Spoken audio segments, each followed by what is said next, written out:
예. 잠시 안내 말씀드리겠습니다. 잠시 후 We make a brief housekeeping announcement. We will begin the 2020 KINU International Conference beginning at 10 o'clock on seeking a peace process on the Korean Peninsula after the U.S. presidential election. I ask all of the participants for the first session to please come up to the stage.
예.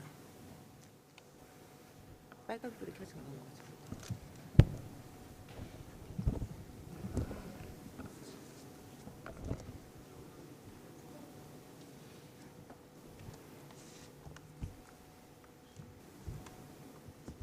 쓰고 하는 거죠?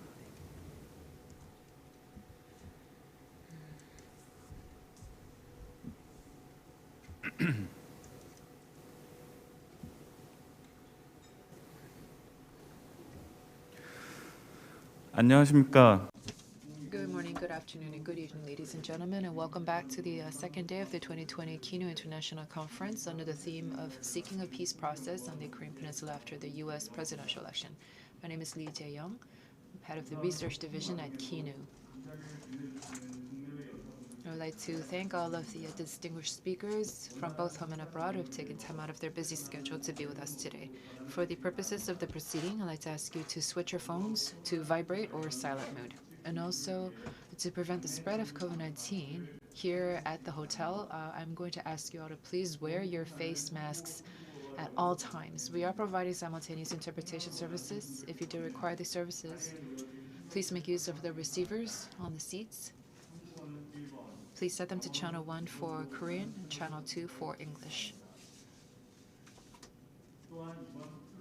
Also, I should tell you that this international conference is being broadcast in Korean and in English live through our YouTube channel. To our online participants, I will kindly remind you that you can also select the language of your choosing to listen to this international conference. We'll now move directly into the session. Our first session for today is being co-hosted by the Korean Association for Public Diplomacy and is being held under the theme of Perception and Understanding of North Korea. Throughout the conference, if you have any questions, you can make use of this Q&A link that you will find either on our YouTube channel or on the KINU website. And if you submit your questions, I will hand them over to our moderator. The moderator for this session is Cho Ki-suk. She is the president of the Korean Association for Public Diplomacy. Cho Ki-suk is also currently a professor at the Graduate School of International Studies at Ewha Women's University and is also the director and founder of the Public Diplomacy Center at Ewha Women's University. Now I'd like to hand over the microphone to our moderator.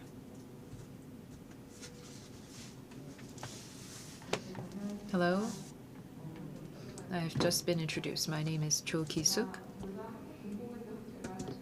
The Korean Association for Public Diplomacy was just established this year in July.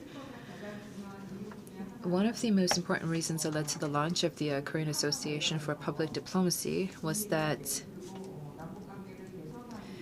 we wanted to contribute to the improvements of relations between the DPRK and the US and the inter-Korean relations, and we felt that public diplomacy had a big role to play in that regard, which is why we have decided to co-host this panel together with KINU on the perception and understanding of North Korea, and we are very pleased to have been able to do so. We have, in preparing for this panel, worked for a very long time with the presenters. We had numerous Zoom sessions, and that has led to the birth of this panel.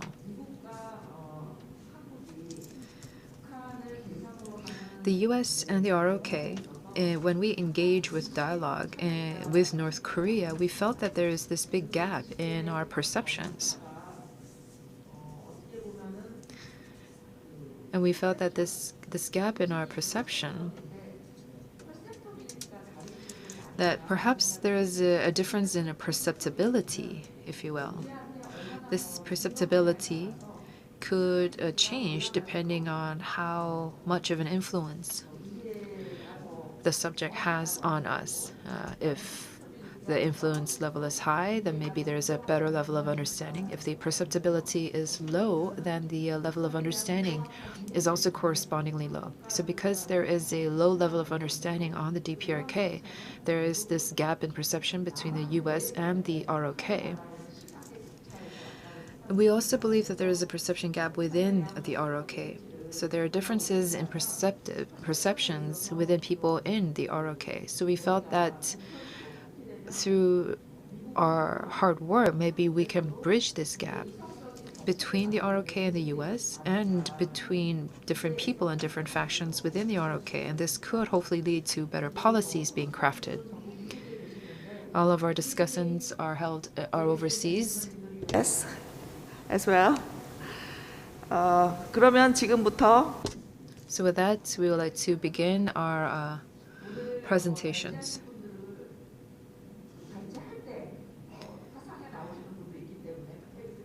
I'm going to introduce the presenter right before their presentations. Our first presenter is Cheon-ju, a research fellow at the Department of Unification Strategy Studies at Sejong Institute. 25분 정도.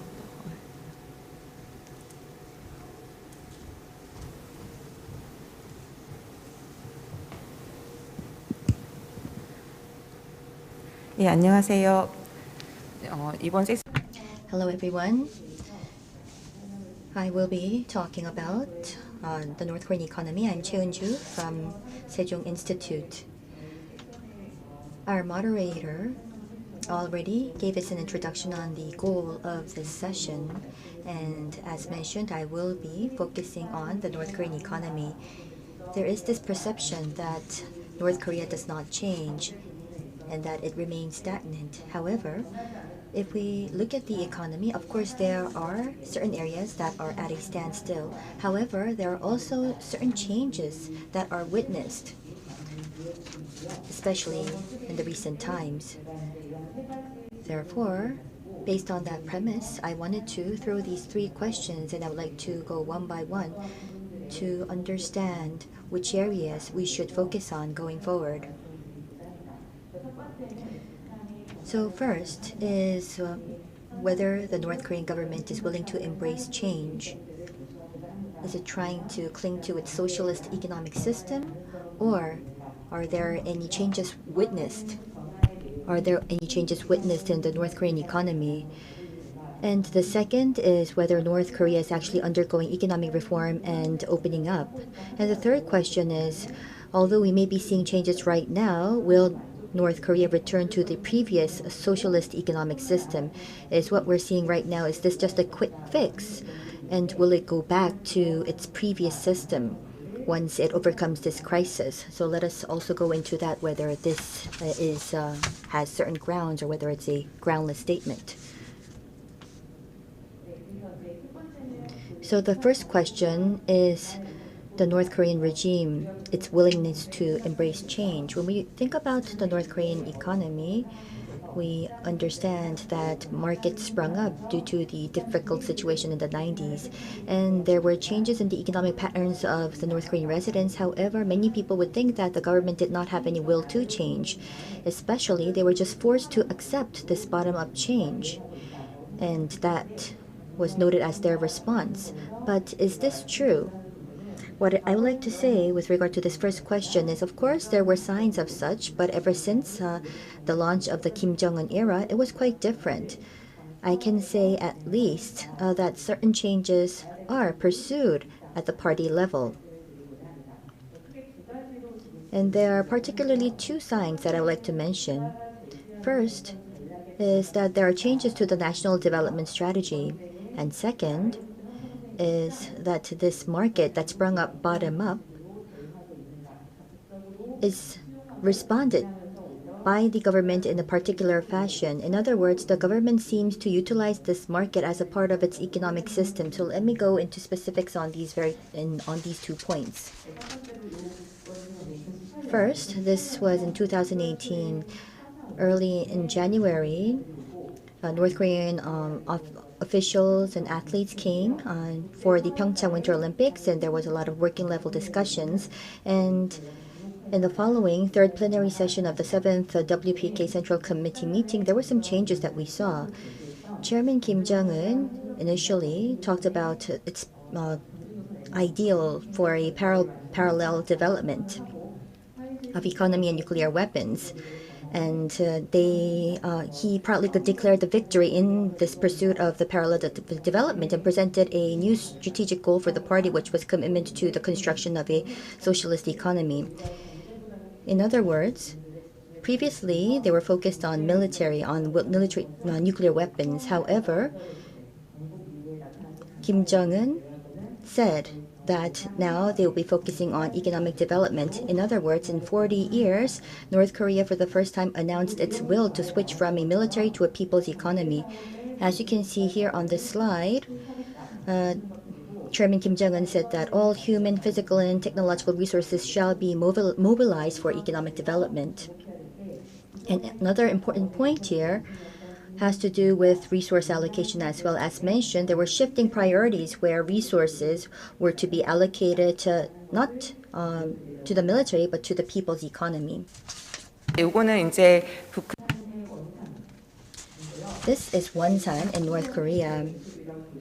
This was a typical image of the North, and you can see that in just a year's difference, there were different changes. In 2017, you can see the military facilities on the site. However, in 2018, this is the Wonsan Galma zone where they were trying to construct a coastal tourism district. Of course, we cannot guarantee the completion of this construction, but we can say that this is an area where North Korea wants to showcase to the international community.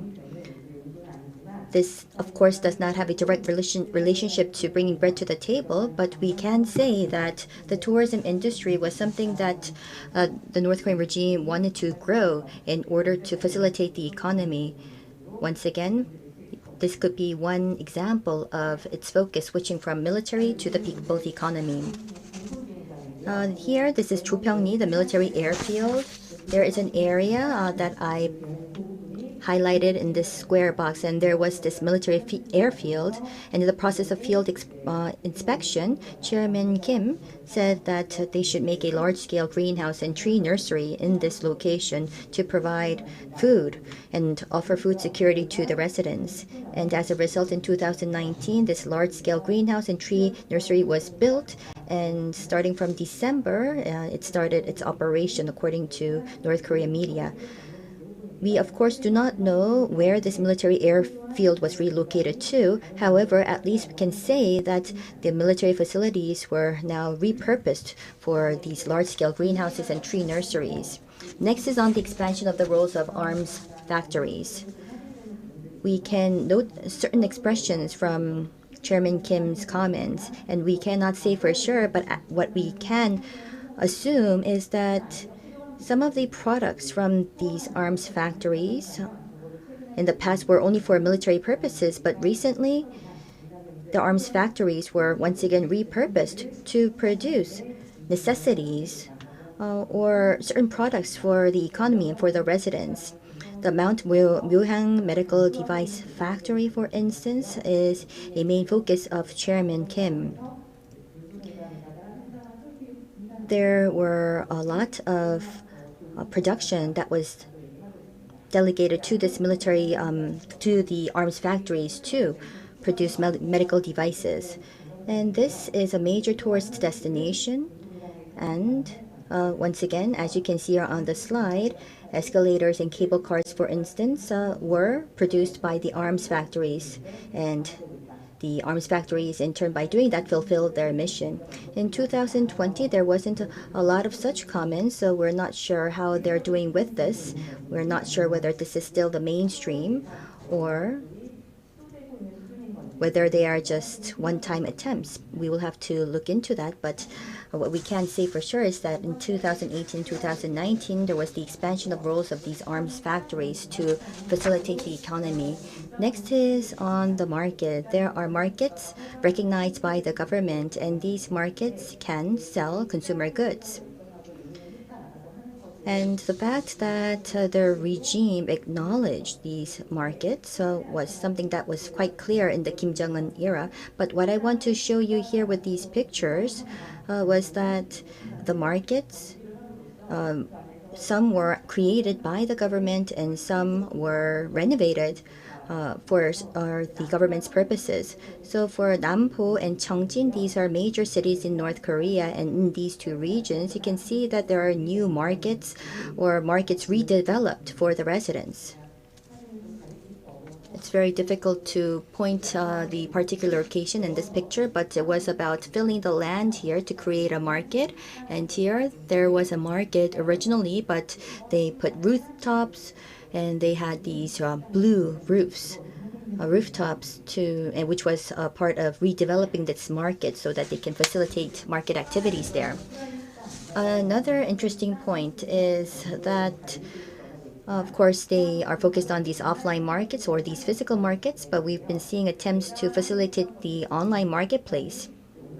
Based on my data gathering, I was able to identify these 3 online marketplaces. There is a site that's focused on electronics, and in the case of Manmursang, almost every product is being traded here. It's a bit similar to Gmarket of Korea. So a platform is offered and the enterprises and the residents can utilize this platform to engage in any transactions. And Manmursang also is introduced to make inroads into overseas markets. However, their settlement system, for instance, I think cannot offer that service, but I do know that that is their objective in the future. So once again, these platforms are utilized by the government to have a certain grip over the activities online.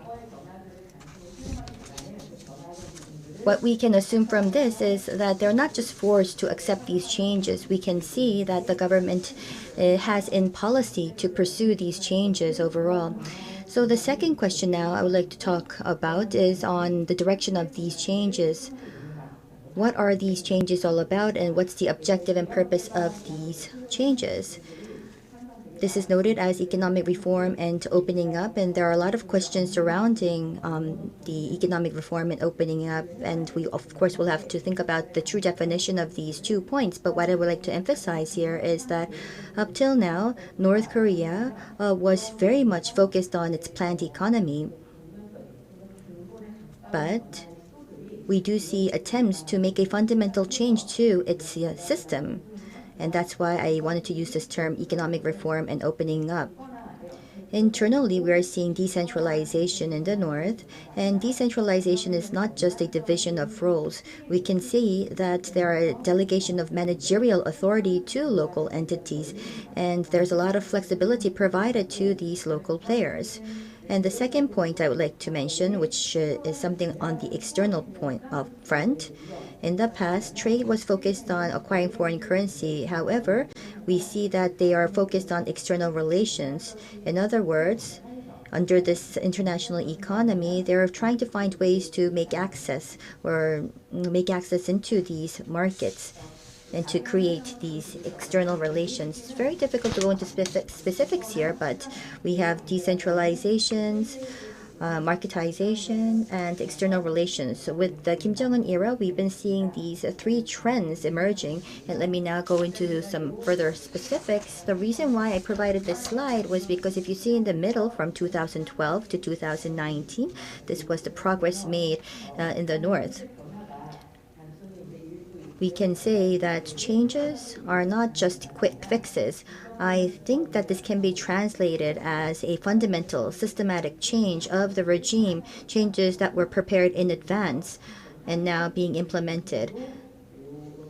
So these are the items that I have verified, and this was the chronology of how these policies were implemented. And as mentioned, in terms of reform, it's decentralization and marketization that I would like to pay attention to. We now see an opening of the enterprises having certain rights delegated to them, which means that it can lead to greater markets. It's of course about focusing on producing based on planning indicators. However, they can also seek and enjoy the right of disposal, and there is certain pricing authority that is delegated to them, meaning that there can be certain profit taking in the process. And the right of disposal is not only focused on the public entities. In other words, we can say that these private enterprises can have a certain authority in the pricing. In terms of opening up, of course, there's a long way to go, but North Korea has been focused on opening economic development zones or special economic zones. In Pyongyang, there is an economic development zone as well, which means that these zones are not just focused on political will or political intent. It has to do with local development as well. And the locations of the development zones and the role of the development zones have been defined by the regime.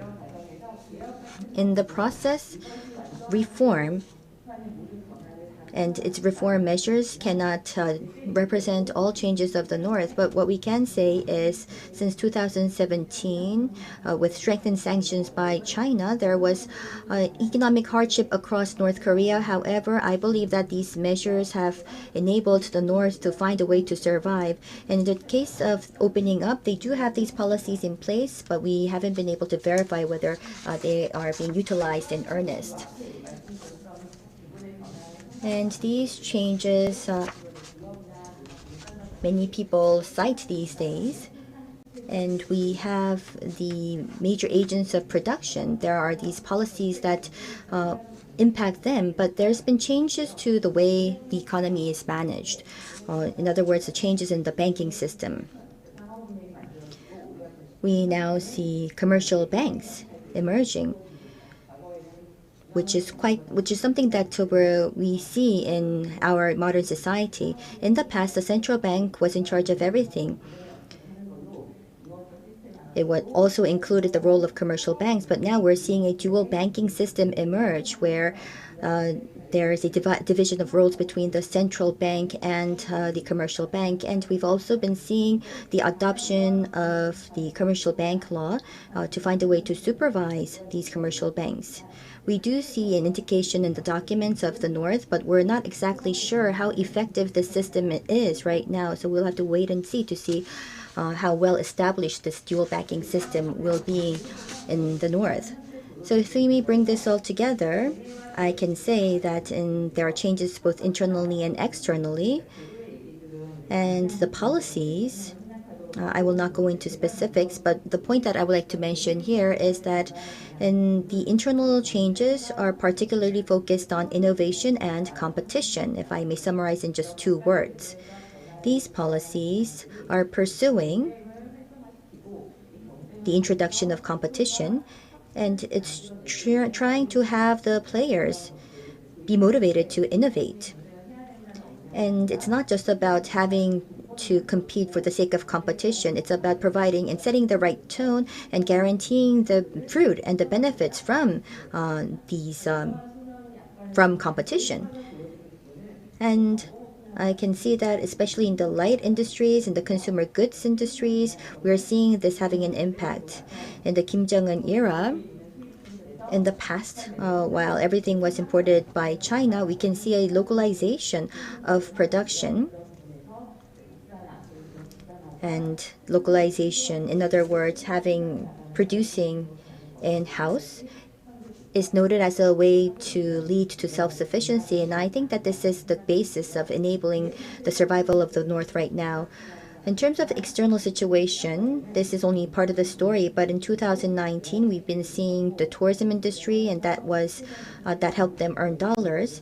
And not only that, certain policies were in place in, for instance, creating an economic development zone. And I believe that this was a factor that enabled the North to see what it's seeing right now. Economic development is, of course, very difficult to pursue with just these two factors. So what I would like to say is in 2019, this was what Chairman Kim said at the plenary meeting. He understands that economic construction or economic development is possible, but he also understands that there's still a long way to go. There were certain commitments made to the North Korean residents. And in order to satisfy that commitment, easing or lifting of sanctions is something that's necessary. And I believe that there is an acknowledgement within North Korea that that is a necessity. If we look at the external economic situation, if we look at the indicators, it's true that they are suffering up to a certain extent. With China and its implementation of sanctions, exports and imports decreased or plunged, and it has led to a greater trade deficit for the North. But although this is prolonged, right now it seems like they're muddling through, but this can be a major threat. And in 2020, due to COVID-19, the North decided to close their borders, which means that there is a suspension of any trade whatsoever. I could not put this in the graph, but this year, prices, especially the prices for food, indicate that ever since COVID-19, it wasn't that volatile. We can see that the prices are relatively stable. Until May, there was some fluctuations, but moving on, although there was this major impact of COVID-19 on the economy, prices are quite stable, and demand and supply is being maintained up to a certain extent. There were these shocks and impacts to the economy, but I believe that the North was able to bring about certain achievements, and one was localization. These pictures are from November of last year.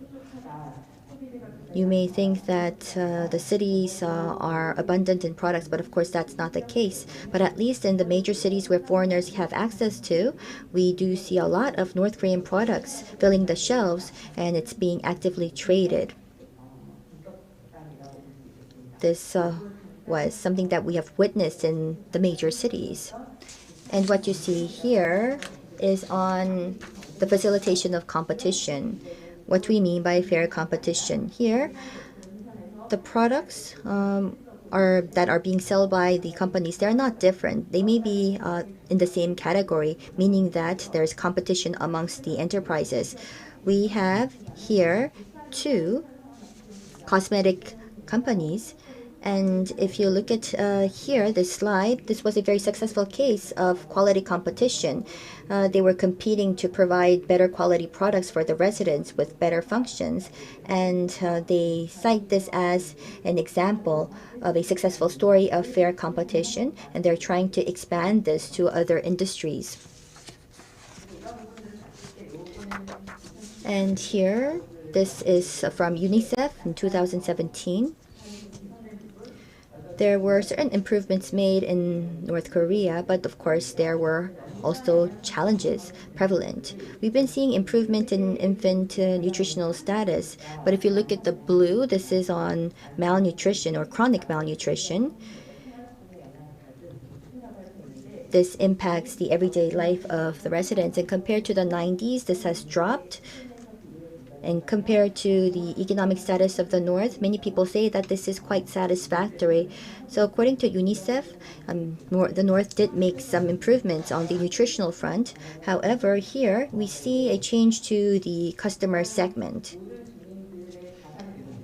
The asset size, this is not by income, but this is by the owned assets of the households, and they ranked the residents. And the blue is the top 40%.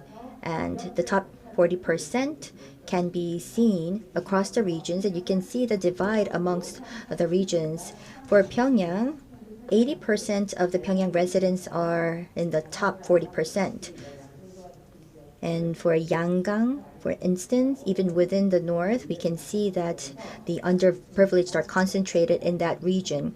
So this local gap and regional gap exists, and the reason why the north is focused on a balanced development pertains to such situation of this regional gap. So there are changes, and the changes cannot be thought as all successful, but at least what we can say is that there is this flexible ground of making use of the market, and in addition to that, they're trying to find a way to make inroads into the international economy. So in terms of reform and opening, we cannot say that that is 100% successful, but I think that the direction is to find a way to reform their economy and to open up further. And next, will it revert back to its economic system? It's very difficult to answer this question, but what I can say is that the existing belief was that once conditions are stabilized for the residents, the North Korean government will adopt the previous strictly planned economic system. However, I believe this is unlikely. Even if the North wants to do that, it will be very difficult for them to make that decision. The reason why I say this is because of the economic development strategy of the North. They're not trying to just find a way for the residents to muddle through. They're trying to say that they will become a socialist power and to raise the quality of life for all residents. This was a rhetoric that we've been hearing all along throughout the changes in leadership, but what we can say is that they are trying to put in place a framework and to commit to the residents, to have them really feel to the skin these changes in the economy. Due to the external situations, there may be some struggle in the process, but the strategic direction was that it was about raising the quality of life. And the second point I would like to make is that with the amendment to their socialist constitution, there was a lot of change and amendments to the economic section of this constitution. The various policies that we see in the Kim Jong-un era actually come from this amendment. Of course, they can revert back by amending the constitution once again, but I think that they're trying to put this into action to relieve the uncertainty amongst the residents and show some clarity to the residents about the direction that the regime will be taking in the future. And last but not least, the residents in this changed environment has led to a change in their mindset as well as their perception, and this is something that we cannot disregard. And that is why I believe it would be very difficult in order to revert back to its system. This is a very busy slide, so if I may summarize, sanctions probably were anticipated because from the point they were engaging in nuclear testing, I'm sure that they thought that the next would be sanctions. So even under these strict sanctions, the reason why they were able to operate this economy was because they tried to raise and improve the efficiency of the economy by using resources in a wise manner. And also about the market, they're not trying to do away with the markets. They're trying to utilize these markets and have a control over these markets to enhance the efficiency of the economy. So they decided to go down that path.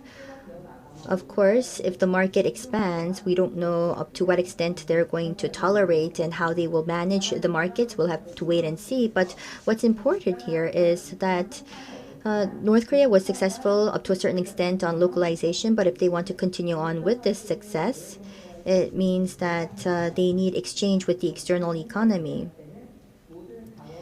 All of the resources right now, they are sourcing in-house and they need to develop the technologies to make well use of the resources. But this is very difficult to do. There is a lot of sacrifice and dedication that would be involved in order to continue on with this localization. But for the light industry, I guess it can be possible, but it's very difficult to localize the entire backbone industry. So one way to do with this is to have the sanctions lifted or eased, to engage in transactions and trades with the international community to find a way to enhance their competitiveness in the process. But once again, for this to be possible, it's all about sanctions. And within these changes, even if we disregard the sanctions, I believe that the changes and the competition, the fair competition that we've been seeing in the light industries and the distribution of resources and in the micro and the macro level, especially if we look at the banking sector, we're seeing these key changes. So if we bring this all together, I believe that if the North wanted to revert back to its socialist planned economy, then the presumption should be that they have all the resources and have all the technological prowess to do that, but that's not the case. So as we see the markets increase, and if they really do want to go down this path, international exchange is inevitable. And I believe that that's why in the external relations, they're trying to find a way for capital to flow in through the development zones.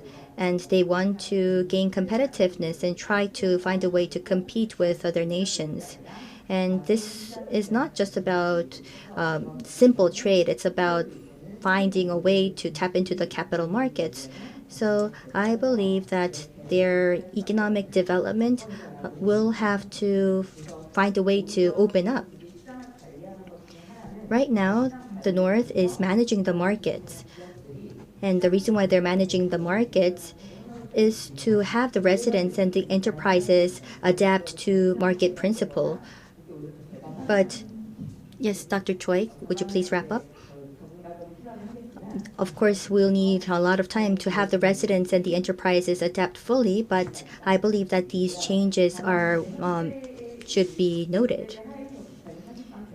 Under the sanctions, the North was not able to open up, and they had to do the best out of what they have internally.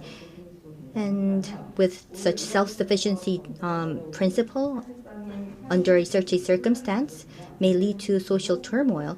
And then the North will have to strengthen its grip on the regime. So this possibility is something that we should not disregard as well. So I talked about the 3 questions, and I wanted to share with you my response. Thank you very much. Dr. Choi, thank you very much for your presentation.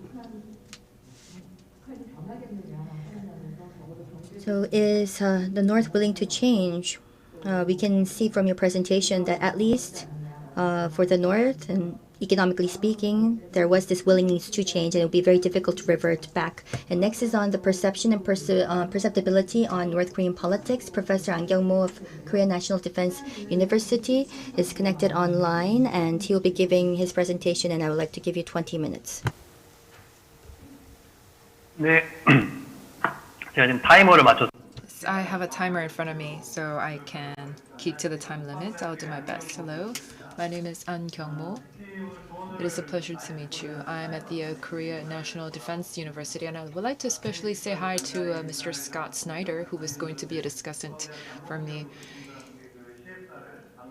When he visited CSR, when I visited CSR, I told him that I was going to go see him again soon. If it weren't for COVID-19, then I would have had at least 2 opportunities to go see him, but I wasn't able to do so, and I find that very unfortunate. I know that vaccinations have begun in the U.S., so hopefully I will be able to see Mr. Snyder soon, either in Korea or in Washington, D.C. And as the moderator has just mentioned, I think there is a need for us to talk about the theme today. I think that right now my presentation is based on those readers in Washington, D.C. So it is targeted not to an anonymous audience, but to an actual, very clear-cut audience in the U.S., specifically in the Washington, D.C. And this paper has been written to the U.S. audience so that they can hopefully have a better understanding of the perception that we would like to convey. I'm sorry, but Dr. Ann's audio is not very good at the moment. The audio quality is suffering, so the interpretation will be quite minimal. I ask for your understanding. I did have the opportunity to read Dr. Snyder's discussion comments. And I wanted to see whether these theses, the theories that I wanted to present, actually do exist in the US. And he has presented very enlightening comments through his discussion. I'm going to be discussing my presentation, but I know that the presentation materials are going to be provided to the audience later on. But I really want to engage in more of a discussion and a conversation with Dr. Snyder. So I'm going to speak very briefly on my presentation, but really add to what Dr. Snyder has already said to me, and perhaps we can have more of a conversation. I don't have a PowerPoint presentation, unlike the speaker who spoke in front of me, so I'm just going to focus on the paper that I've already said. In this paper, I feel that there is a misperception when it comes to the DPRK. So I look at three major questions, and I want to dispel the misunderstandings there. The first is whether there is a collapse of North Korea or changes to the regime, and whether this is both inevitable and imminent, and whether if it's even desirable. I think that many people think that there is going to be an imminent collapse of the DPRK or changes to the regime. I was not able to look at whether this is desirable, but I did try to see whether this is inevitable and imminent. And I've countered this. The first is the vulnerability of the North Korean system, because yes, it is founded on a personalist dictatorship, but it also has very strong organizations and very strong institutions, which are really established by the 3.5 million strong Workers' Party, and the elites. The elites have a very strong power that together build up the institutions, but it's not blind loyalty. The elites have a certain level of understanding. And so if we look at it from the institutional point of view, there is very little chance that the elites are going to overthrow the system or engage in a revolution. And also, there have been changes within the DPRK regime to try to strengthen the institutions. And secondly, there is also the need to consider any grassroots revolutions, per se. I think that when we talk about the DPRK, we talk about how the people are brainwashed or how they're disillusioned. But we have seen a lot of surveys and studies conducted against the DPRK defectors. There are many people, many defectors who have already fled the country. And there are many surveys out there, but I did mention in my paper the Unification Perception Survey that is conducted by the Seoul National University, which has been conducted over the past 11 years. And here, the pollsters asked whether they think that there is a good support. To what extent do you think the people of North Korea support Kim Jong-un? Respondents were asked to choose 9 options that range from below 10% to over 90%. The most common response was 50%, with 20.7% of the responses. I've also conducted a survey, not to this extent, but I've tried to be consistent with the survey for a while, and the survey results were very similar to the SNU survey. Of course, I'm not saying that this is a misperception that all North Korea policy experts had, but we feel that many people still see that the DPRK residents are essentially brainwashed. But I don't think that's necessarily the case. Dr. Snyder mentioned the Geneva Agreed Framework, but in the book called Going Critical, It also shows that the Geneva Agreed framework also was founded not on the precondition that the regime is going to collapse. However, I think the story will be different if we talk about how this is going to be interpreted. For example, this is similar to what we found in Kennedy's book. There are many variables at play in the dark and tangled tab, quote unquote. And the policymaker might not have considered this, but in the process of the policies being implemented, then a lot of these different variables might have had an impact. With the Geneva Agreed framework, at the time, Gary Love, Commander John Tillery, they were questioned by Congress, and they said that it's not a question of whether DPRK is going to collapse, but whether it's going to be an explosion or an implosion.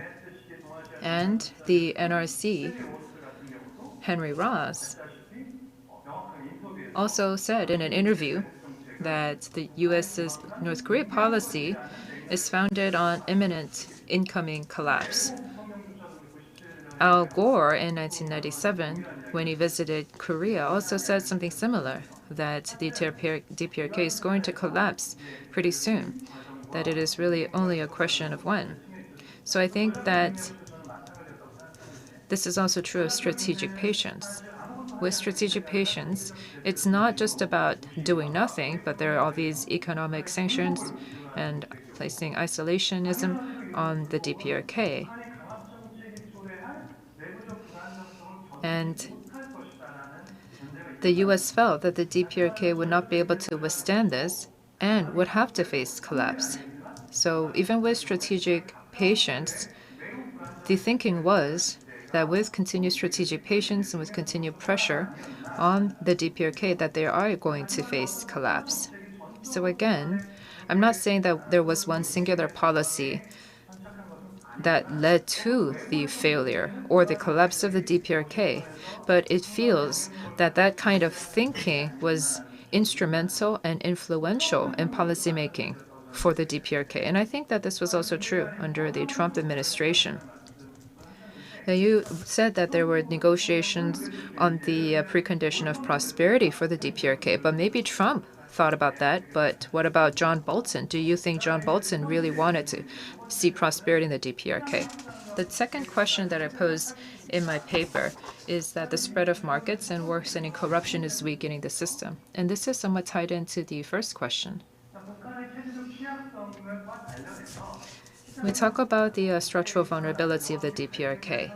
There are certain of these different factors like corruption or bribes, and many people say that they weaken the system.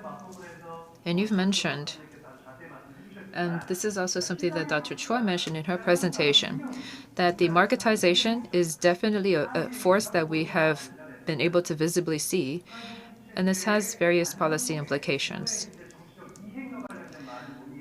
In the stability of the system, many people believe that marketization is going to weaken the stability of the system. But it appears that the markets have essentially been providing an alternative that the regime was not able to provide, and it actually led to a stability of the system.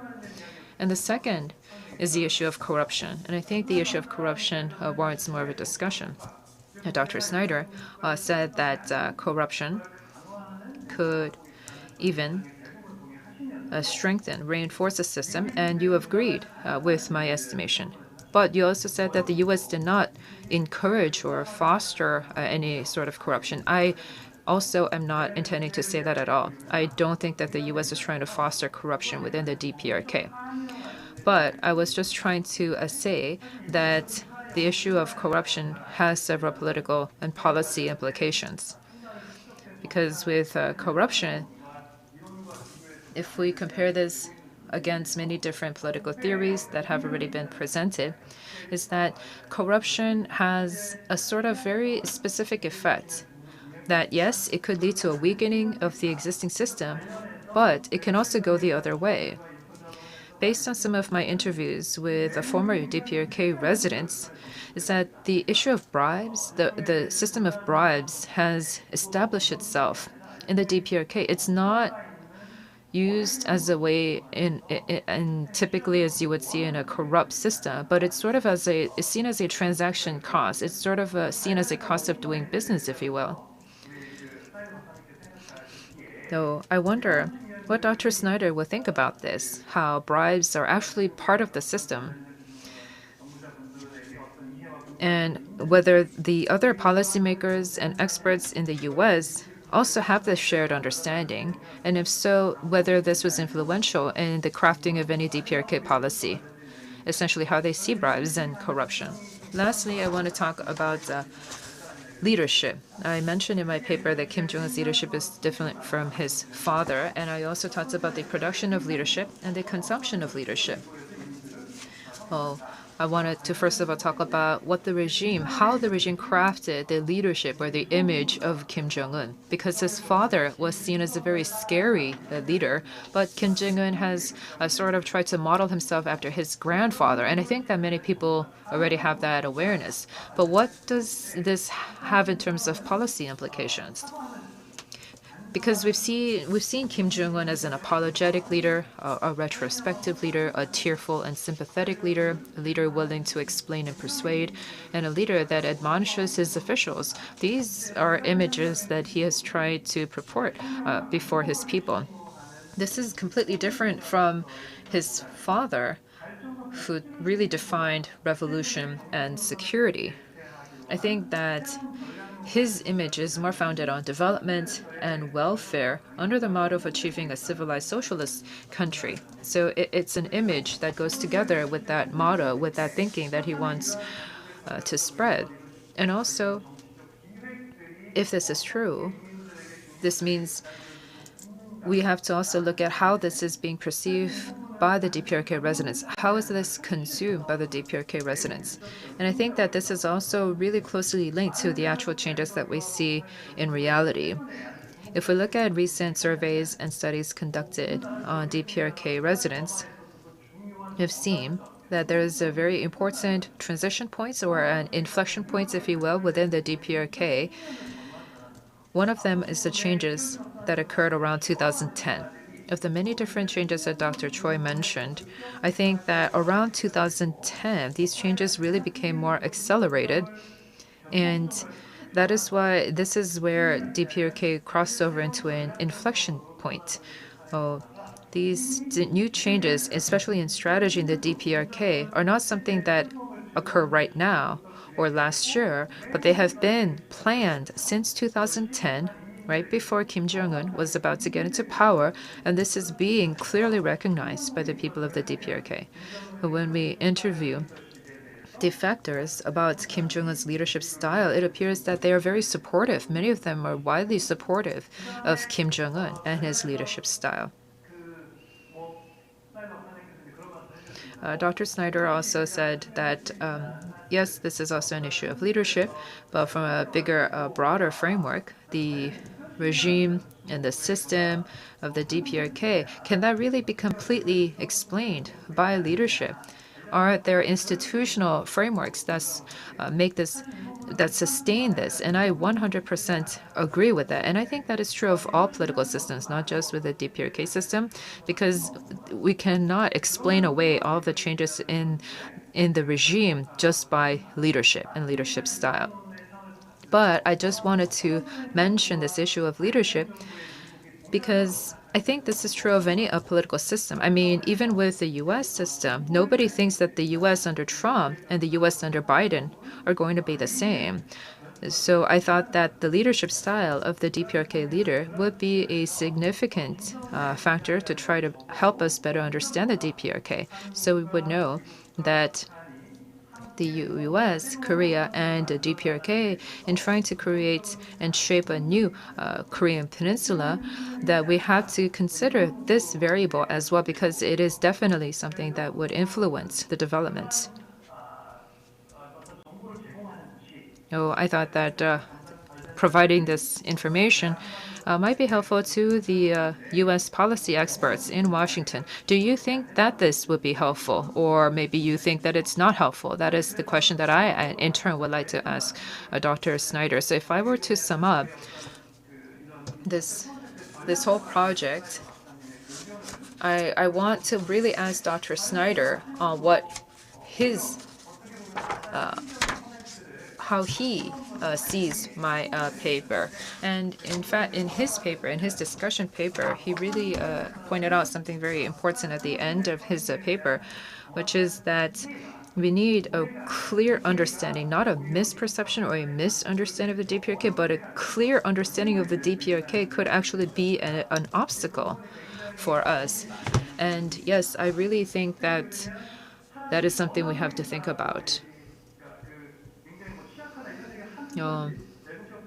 Do you think that it might be better if we just believe that the system and the regime of the DPRK is vulnerable? Is that a better mindset to have before we go into the negotiating table?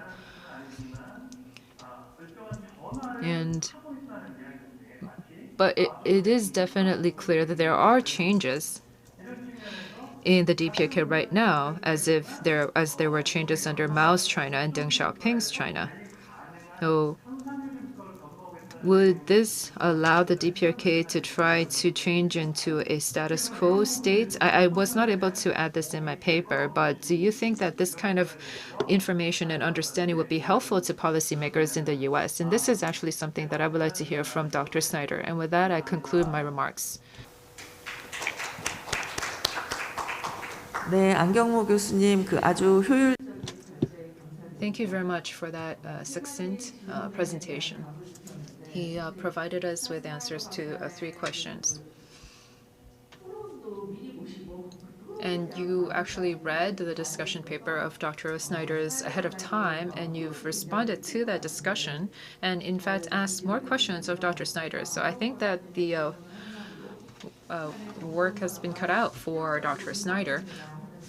But in any case, he asked 3 questions about whether the spread of markets and worsening corruption is weakening the system, and whether Kim Jong-un is a dictator no different from Kim Jong-il, and whether the collapse of North Korea is inevitable and imminent. So this is some of the thinking that some policymakers, not all, but some policymakers in the U.S. might have. And I can't wait to hear what Dr. Snyder would say to that. 협상에 대한 인식과 The next presentation will be by Dr. Kim Sang-gi from KINU on perception and perceptibility on nuclear negotiation with North Korea. You have 20 minutes. 예, 안녕하세요. 통일연구원의 Hello everyone, I am Kim Sang-gi from KINU as introduced. In terms of the background behind this session, I think that it was already mentioned by our speakers, the previous speakers. There is a perception difference on the North, and it's important to close the gap and also better our understanding on DPRK to skillfully solve the pending issues. So this was the purpose of my presentation as well. And the paper is a draft and I say that because I'm going to modify this paper based on the comments made by the discussants as well as other speakers.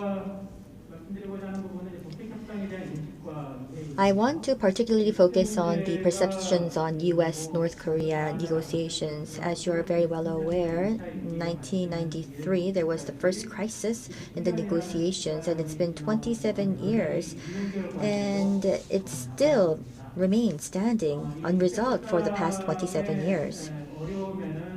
There may be many reasons behind this deadlock. However, I believe that a key reason or cause may be that there are misconceptions about the negotiations on DPRK's nuclear weapons as well as on North Korea.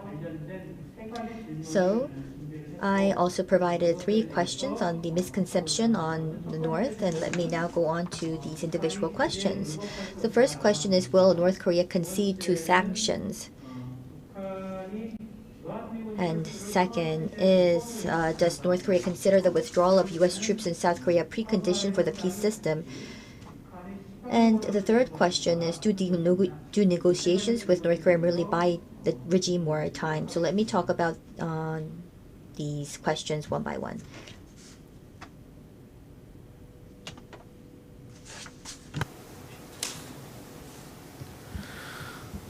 예, 우선 첫 번째 북한은 제재 So first, will North Korea concede to sanctions? If I may first present my response.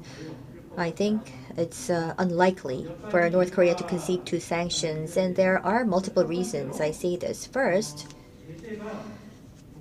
is that the sanctions does have a negative impact on DPRK, but I think that it's not completely debilitating. In 2017 and onwards, when we had strengthened sanctions, external trade and investments to DPRK plunged. And that did deal a serious blow on DPRK's economic development. However, although the external situation contracted, North Korea's localization, expansion of markets, introduction of a competition system, and innovation policies for technological development has led North Korea to acquire a certain growth engine for its economy. And if you particularly see the number of products that are showcased at the National Exhibition of Consumer Goods of the North, the number increased significantly. Right after the sanctions, of course, there was some fluctuation on market prices and the exchange rate. However, it stabilized afterwards. And if we look at the recent trending, with COVID-19, initially there was a lot of volatility in market prices and exchange rate, but ever since the end of the first half, we've been seeing the rates and the prices quite steady. So of course, we can say that they are struggling, but it still allows the people to live their daily lives. It's not as devastating for the residents because they can at least bring bread to the table. So sanctions did have an impact, and it was a hindrance to DPRK's economic development. But as I have already mentioned, it's not as serious or completely debilitating as I've already mentioned.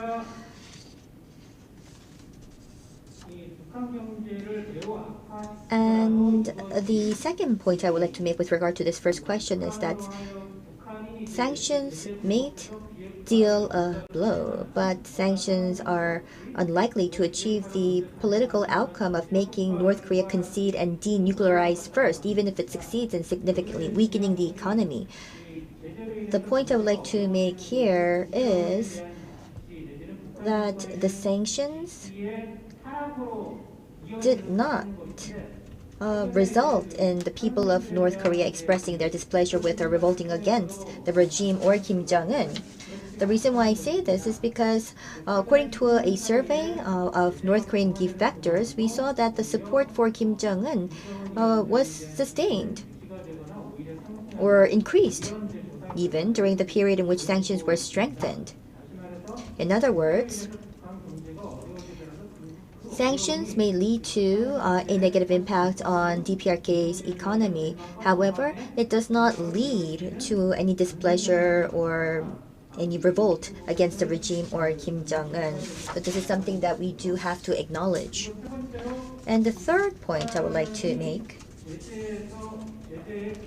is if North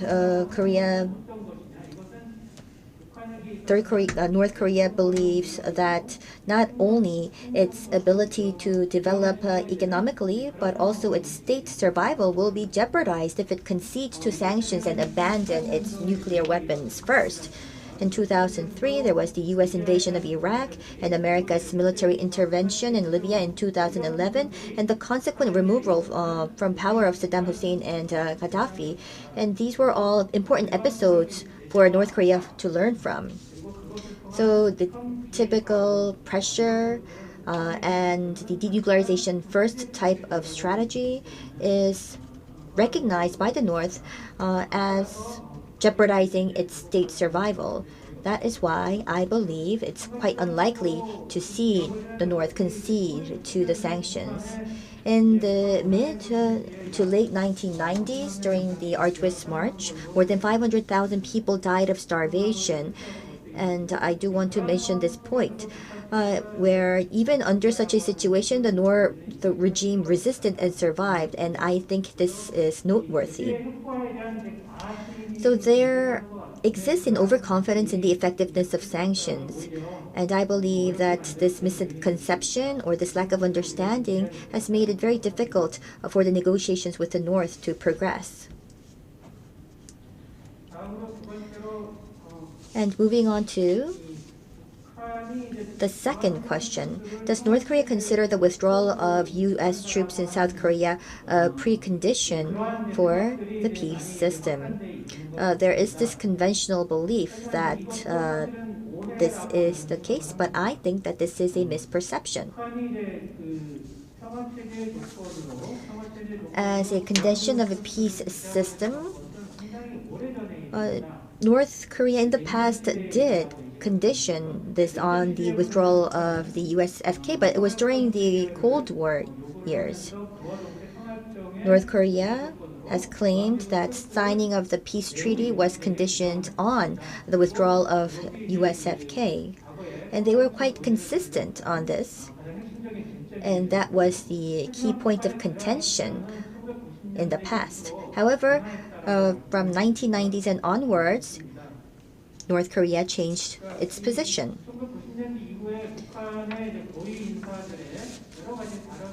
If we look at the comments made by the high-ranking officials of the North, we can see that there is a repetition of comments that acknowledges USFK. For instance, in the year 2000, Chairman Kim Jong-il said that USFK is necessary for the balance of power in Northeast Asia and peace on the Korean Peninsula, and his stance was that that will be the case even after unification. Other high-ranking officials made statements on acknowledging and recognizing USFK. And in 2018, when the Korean Peninsula peace process began, and in the process of the Inter-Korean Summit meeting and the US-DPRK Summit meeting, Kim Jong-un did not raise this issue of removing the USFK. And even in the process of working level meetings, the withdrawal of USFK has never been a point of contention. And we need to understand these facts.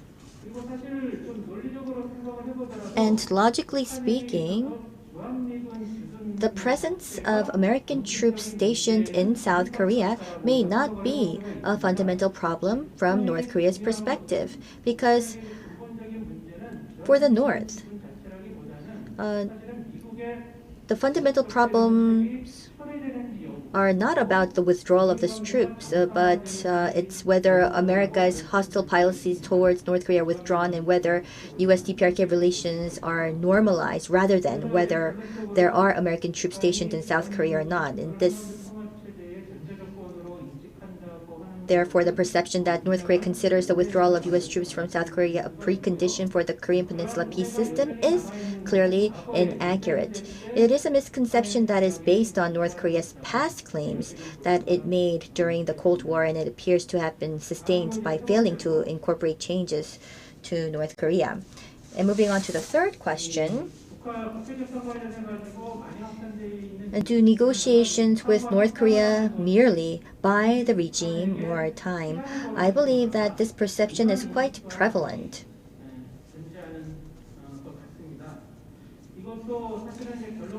And if I may share my conclusion, this also is misstated based on my view. And the reason why I say this is because in the past, in the process of dialogue and negotiations, any improvements in nuclear capabilities were suspended or stalled during these periods. And when these dialogue and these negotiations were absent or interrupted, North Korea clearly accelerated development of its nuclear arsenal and missiles. If you look at North Korea's nuclear testing, there were a total of 6 nuclear tests conducted by North Korea. And all of these 6 nuclear tests, with no exception, took place during stalemate periods in which dialogue and negotiations had been discontinued. The first nuclear test was conducted right after the negotiations had been suspended from the joint statement of the 6-party talks issued on September 19, 2005, had been broken. So the first test was for October 2006, and the second test was conducted during an impasse that had persisted since the 6-party talks has ended in December 2008. So it was 2009 May, and the third to the 6th were conducted during a long 6-year stalemate during which dialogue and negotiations had stalled following the failure of the agreement signed on February 2012. So once again, it's important to take into account these facts. In the case of its missile testing, the IRBM, the intermediate range ballistic missiles, as well as the submarine launched ballistic missiles, were conducted during periods in which negotiations and dialogue were non-existent or had stalled, especially from 2015 to 2017. We saw a concentration of test launching of missiles, including intermediate range ballistic missiles and the submarine launched ballistic missiles. And when was this period? Well, this was when the Obama administration adopted its North Korea policy of strategic patience, and it was the initial phases of the Trump administration before the Korean Peninsula peace process, where it implemented its maximum pressure campaign.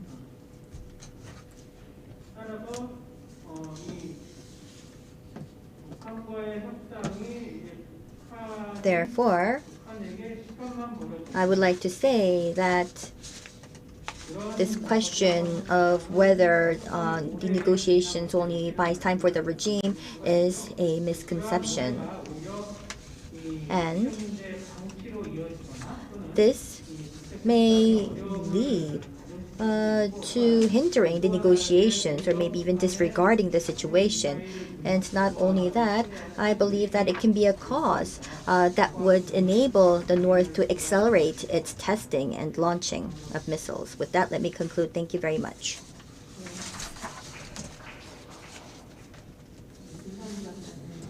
Dr. Kim, thank you very much for that very compact and succinct presentation. And I don't think I have to summarize. You talked about the 3 questions or the 3 perceptions and why you believe these were all misconceptions. And thank you very much for providing the grounds behind your response. And next year, we are going to continue on with this discussion with scholars of Europe, Japan, as well as China. And I believe that these conferences with, of course, the U.S. as well as Japan and these countries will help us fill the gap of these different views and perceptions. So let us now move on to the panelist discussion. I do know that you have designated speakers to comment on, and if you do have any additional comments, you may add comments. Panelists have 8 minutes. And we'll also be hearing from the speakers, their responses. And if we have more time, we'll give you some more time for comments. So first, we have Professor Cho Dong-ho from Ewha Women's University to comment on Dr. Cheon-ju's paper. 네, 조동호입니다. Hello everyone, I am Cho Dong-ho, and I would like to comment just briefly on Dr. Cheon-ju's presentation.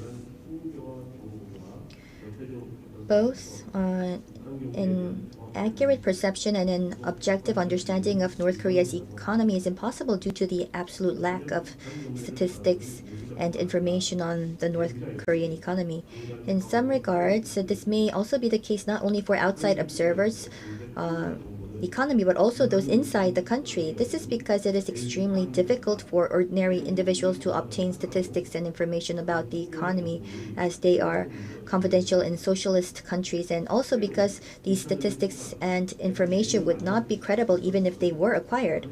As a matter of fact, a famous North Korean economist whom I was able to meet annually in the early 2000s would always ask me, "What do you think the economic growth rate and per capita income in our republic was last year?" Every time we met, even though a scholar of his stature should certainly know those types of figures. It is even more difficult to interpret the North Korean regime's intentions regarding its economic policy. Of course, this is not unique to North Korea. It is difficult to properly assess what the intentions are and in which direction the economy will head based on the economic policies of a country. But it is certainly more difficult to understand the context and outlook for North Korea's economic policy due to how relatively easy it is for the regime to change, cancel, or revert its policies given the nature of the regime. Therefore, the job of an outside observer is to provide the most convincing interpretation based on every accessible statistic and piece of information. And from this perspective, I believe Dr. Eun-ju Choi's paper has done an excellent job. Dr. Choi has provided answers to the following three questions. First, whether the North Korean regime is seeking change, whether the North Korean economy is undergoing reform and the process towards openness, and whether North Korea will revert to its former socialist economic system in general. Well, in general, I agree with Dr. Choi's assessments. Through this discussion paper, I seek to provide my own views regarding these three questions to complement Dr. Choi's presentation. So first is the question of whether the North Korean regime is seeking change. According to Dr. Choi, though the conventional view has been that the regime prefers a traditional method of managing its economy, but has had to adopt changes that have arisen in the actual economy from the bottom up, analysis of North Korea's economy reveals that the regime has actually initiated government-led changes under Kim Jong-un. She provides the transitioning of military facilities to economic facilities for the people, the production of civilian products at military facilities, the expansion of the market, and the utilization of new methods of economic transactions, including online marketplaces as evidence. And though Dr. Choi does not explicitly mention this, the inaction and amendment of various laws during the Kim Jong-un era make the North Korean regime willingness to change even more apparent. Second, regarding whether the North Korean economy is undergoing reform and a process towards openness, the conventional view is that the socialist planned economy is being maintained while partial change is being attempted based on needs. In contrast, Dr. Choi contends that comprehensive change is being pursued, based primarily on the fact that North Korea is undertaking various measures to decentralize and marketize domestically while also trying to build institutions for the expansion of its foreign economic relations internationally, such as the establishment of special economic development zones. I generally agree with these views. However, there is a need to rethink the meaning of reform and openness. Openness in economics does not merely refer to physical opening of borders. Rather, it means opening the economy to import world-class institutions, knowledge, information, technology, and capital for the purpose of meeting the global standard. Similarly, reform does not imply the simple revisions of institutions and organizations, but instead refers to reform towards a market-based economic system, and this is why the phrase market-oriented it often precedes the term reform to describe it. Given these aspects, it appears that changes to the North Korean economy under Kim Jong-un are a bit insufficient to consider them as sincere attempts at reform and openness. The third question is whether North Korea will revert to its former socialist economic system, the most difficult of the three. Dr. Choi concludes that it would be difficult for North Korea to do so. But is this the case? Many of the scholars have said that North Korea, when it announced its policies, it is now jumping on the bandwagon of the market economy. However, this may have been just rosy prospects.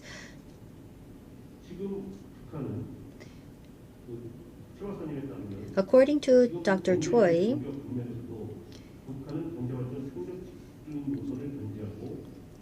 North has been maintaining its stance of being fully devoted to and concentrating on economic development despite the prolonged enforcement of sanctions and the fact that the trend of change has been sustained. But it seems ambiguous whether this is indicative of North Korea's willingness to remain on the path towards change or if it reflects the reality of needing to emphasize the economy given the worsening economic situation due to sanctions and the impact of COVID-19. If North Korea is unable to return to its socialist planned economy, the primary reason will be, as Dr. Choi has pointed out, the changed perception of the North Korean people regarding the economy as well as their different economic behavior. But considering how the governing style of North Korea regime has proven that it would override the shifts, it may be difficult to conclude that change among the people of North Korea will make a reversion back to the past methods of economic management improbable. If news reports are correct, the recent executions of currency traders, and the closure of fishing lanes and salt turns support this view. I believe that Kim Jong-un is deeply divided about the future. He simultaneously pursued both economic and security goals through Pyeongjin line early on, but had to shift course to devote all the regime's efforts to its economy through its economy-first approach as its economic growth reached its limit due to sanctions. North Korea agreed to U.S.-North Korea summit meetings because the easing of sanctions was necessary for the economy-first policy, but its strategy hit an unexpected roadblock when the Hanoi summit meeting failed. Kim Jong-un now faces a difficult choice between maintaining his economy-first policy, retreating to his earlier Pyeongjin policy, or returning to the Songun policy and the hardline stance from his father's era. We will soon know his decision at the party congress next January. Yes, thank you very much for Professor Cho for your comments. 더 박사입니다. Next, we'd like to hear from Dr. Scott Snyder. He was also at the Asia Foundation, and so I think that you are familiar with him now. He's at the Council on Foreign Relations. Sir? 시간은 한 8분 정도. We'll give you about 8 minutes. Well, thank you so much for the opportunity to comment on Professor On's paper. I want to thank Professor Cho for inviting me to be a part of the panel and KINU for sponsoring this exchange. And I really appreciate Professor On for reading my comments and actually furthering our exchange on this, because I think that what we discovered in my reading of Professor On's paper was that, interestingly, we basically agreed about what is happening in North Korea, but we disagreed about what U.S. policy objectives were. And I think that maybe one way of forwarding this discussion is to consider that the questions that were asked about North Korea were an indirect method of getting at U.S. policy, but maybe we need questions that are directly focused on U.S. policy toward North Korea as a way of furthering our discussion. And I would suggest that the critical questions that were being focused on indirectly about U.S. policy toward North Korea are, first, is the U.S. policy of denuclearization appropriate and reasonable? Second, is the U.S. focus on the instrument of sanctions able to achieve the desired objective? And thirdly, what do we really expect from the U.S.-North Korea relationship? And so I want to respond to Professor On by addressing some of those issues. and really the issue of whether or not the U.S. was focused on collapse of North Korea, I think it really is a proxy for the question of is denuclearization feasible in North Korea? And the reason why I say that is that historically we know that denuclearization has not been possible without regime transition. And so because of that, there is inevitably going to be a perception that as long as the U.S. pursues denuclearization, it's also looking for collapse or hoping for collapse. Because actually some kind of change is necessary in leadership to achieve denuclearization, or at a minimum, the change in course is essential. We have to see Kim Jong-un reversing course and actually moving in the opposite direction of nuclear development. And just one other point related to the debate over was the U.S. seeking collapse.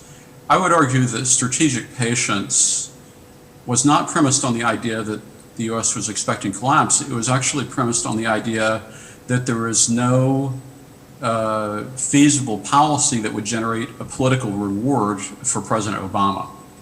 And that's the reason why we saw the waiting. The second question that I raised related to instruments, it's the question of can sanctions be used to force an existential choice by Kim Jong-un to move in a different direction. And I think that what we've seen is that sanctions are getting in the way of the need for economic interdependence that can result in a change in direction, at least in theory, by Kim Jong-un.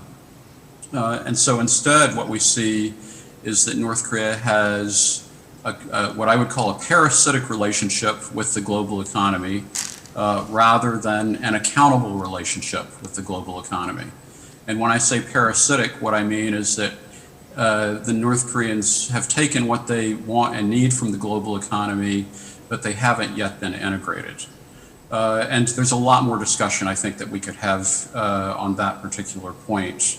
But the key, question is really, do we expect that sanctions can be used as leverage to force that choice? And so far, I would suggest that, well, it's complicated because I think that Professor Che's presentation on this panel actually illustrated that Kim Jong-un wants the benefits that come from economic integration, but has not yet been able to fully secure what he wants. And then the third question, I think, is actually the most interesting one. Can we imagine a stable U.S.-North Korea relationship? The way that Professor Ahn put it is, can North Korea develop into a status quo state? And I think that another way of asking that question, the way the North Koreans have presented it to Washington, is can the United States accept mutual nuclear deterrence with North Korea? And so far, I think the U.S. has been reluctant to accept mutual nuclear deterrence with North Korea. And in some ways, one way that we can see that is what are American expectations for North Korea at this moment? Well, most American analysts are expecting a provocation because they believe that a nuclear North Korea is not going to abandon provocation and that it still needs to generate instability in order to secure its own stability. But in a way, the test would be whether we actually don't see provocation. And then related to that, and I'll just conclude on this, I think it's pretty clear that Kim Jong-un is a much better leader than his father, and that he wants to deliver better benefits for his people. But the other question, as related to the U.S.-North Korea relationship, is has he abandoned his revolutionary objectives as he pursues the goal of having a strong socialist state? And the evidence in the interaction between the U.S. and North Korea that we're really looking for is acceptance of negotiation of quid pro quos and abandonment of North Korean exceptionalism as part of the North Korean mindset. And if we are able to see those characteristics of North Korean engagement with the United States, then I think that we can begin to have a more hopeful view. But at present, I think the challenge that the Biden administration is going to have is that the evidence has not yet been presented, that Kim Jong-un is willing to compromise. Rather, it seems like he wants to have his cake and eat it too. I'll stop there. Thank you, Mr. Snyder. 저희가 사실 So I think in preparing for this panel, we did not presume to be experts on U.S. policy. So we just wanted to try to see how accurate our perception is of the perception of U.S. policy experts in Washington, D.C. So Dr. Snyder really tied that in his discussion comments with the U.S. policy towards CPRK. 38 노스 부국장이 We have Deputy Director 38 North and Fellow of Stimson Center, Dr. Jenny Town. You have 8 minutes. Great, thank you. And thank you to KINU and the Korean Association for Public Diplomacy for inviting me today. It's evening here in DC. It's really an honor to be on the panel and great to see everyone. I haven't been to Seoul since January, and it seems already like a lifetime ago. So I do hope it won't be too much longer before I can return. I really enjoyed all the presentations today, and I think my comments actually build on Scott's comments as well. I was asked to focus on Dr. Kim Sang-gi's paper, and I actually agree with a lot of the assertions that Dr. Kim made about lingering misperceptions in the U.S. about North Korea's strategic thinking, which has led to major miscalculations in U.S. policy towards the North. Actually, it often seems more like not just a misperception, but sort of a complete dismissal of North Korea's agency in the process of security and denuclearization is more the way that the U.S. approaches this issue. But I'll talk a little bit more about that in a bit. For Dr. Kim's paper, I wanted to elaborate on a couple of his points. I agree that sanctions have imposed a high cost on North Korea's ability to do business and to become a more normal state, severely hampering its ability to be an active player and productive player, and as Scott mentioned, an accountable player in the world economic system. Unfortunately, this also seems counterproductive to the international community's long-term goal of encouraging North Korean markets and opening and to get North Korea to better respect international laws and norms and to conduct itself as a more normal actor. At the same time, these high costs have not changed North Korea's strategic calculus about its nuclear program. Instead, Pyongyang has used the U.S. focus on punitive measures and increased deterrence among U.S. and allies to help justify in their own thinking the path that they've taken. It feeds the narrative of U.S. hostile policy, especially when more positive moves are not reciprocated, as we saw over the past 2 years. And while the focus on punitive measures, especially sanctions, have created difficulties for the North Koreans, they've proven over and over again to be both masters of survival and adaptation, as many of the speakers have already discussed. As Dr. Kim alluded to, there does seem to be a perception that sanctions have been more effective in recent years than in past.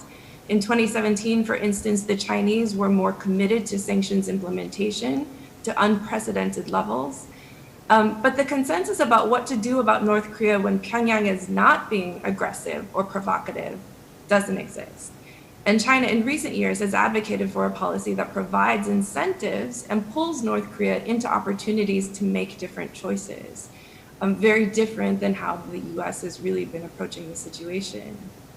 This year, COVID-19 has essentially accomplished what the sanctions regime has tried to do over the years, dramatically cut down North Korea's access to trade and business, raising the costs of their decisions to seemingly untenable levels. However, while North Korea continues to advocate for sanctions relief, it's also taking steps to improve their resiliency, again, as many of the speakers started to discuss. So resiliency to a persistently hostile environment. Dr. Kim mentioned in his paper, the regime has been encouraging domestic production, expanding markets, promoting technological developments, all to increase efficiencies. And we'll likely see more of these economic objectives and reforms meant to spur domestic production in the upcoming 8th Party Congress in January. But it should be noted, however, that despite real economic hardships, it still has not changed North Korea's strategic thinking away from its nuclear program. In 2020, for instance, we have observed continued fissile material production, continued ballistic missile development, drastic upgrades in its conventional capabilities, continued cyber operations, and outreach to sympathetic states. So what are we really accomplishing? Furthermore, while we suspect COVID-19 has exacerbated severe economic hardships this year, North Korea's October 10th parade was a shining example of while trade statistics tell one economic story, North Korea is adept at finding ways to get what it wants and needs, and that there are clearly partners willing to help it. And this highlights another measure that North Koreans seem to be pursuing to help strengthen its resilience to persistent hostility and persistent sanctions. This is the emerging pattern of foreign engagement, but shifting focus away from trying to convince states like the US and South Korea to lift sanctions, instead towards proactive and sustained engagement with sympathetic states, states that also are under sanctions and who are either willing to be creative about how they interpret sanctions or simply disregard them. And this goes way beyond China and Russia and includes states like Syria, Venezuela, Cuba, and Palestine. Another important point Dr. Kim brought up that I think he could have actually spent more time on was the difference between how we see North Korea's security environment versus how they see it. So policies that require North Korea to move first are always bound to fail, as they fail to consider both North Korea's threat perceptions and their deep mistrust of the US. They have experience with the US unilateral cancellation of the agreed framework, for instance, and watched similar US agreements, both bilateral and multilateral, fall apart since then. And as Dr. Kim highlighted, they've witnessed US interventions in Iraq and Libya and the fates that came to their leaders as well. And so what this means for negotiations is that there's just no trust on either side of the equation. So when the North Koreans talk about security guarantees, they're not referring to words on paper. Paper is not permanent, and the US doesn't have the track record to make paper commitments credible. In the current state of US-DPRK relations, there's no document that will ever be compelling enough for North Korea to disarm first and hope for the best. And as Dr. Kim discussed, the idea of just getting rid of US troops in the Korean Peninsula is also not the answer. It's just not that easy. Instead, trust needs to be built over time to create a sustainable relationship of trust.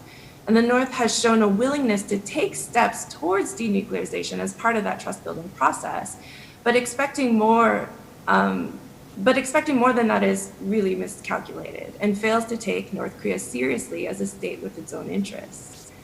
Similarly, this notion of negotiations are somehow buying time for North Korea to develop its nuclear program, I don't really understand this concept. I mean, what do people think North Korea is doing when we're not negotiating? They're moving forward with their WMD programs unimpeded, willing to pay the price for the prestige and capability of their nuclear weapons. So these programs are unlikely to stop until an agreement is actually signed, until there's reciprocal commitments to make the decision worthwhile. And so while they have been willing to slow and put parts of the program on the table during negotiations, stopping only comes with the actual signing of agreements. So the question has become now where to start and how much is really enough.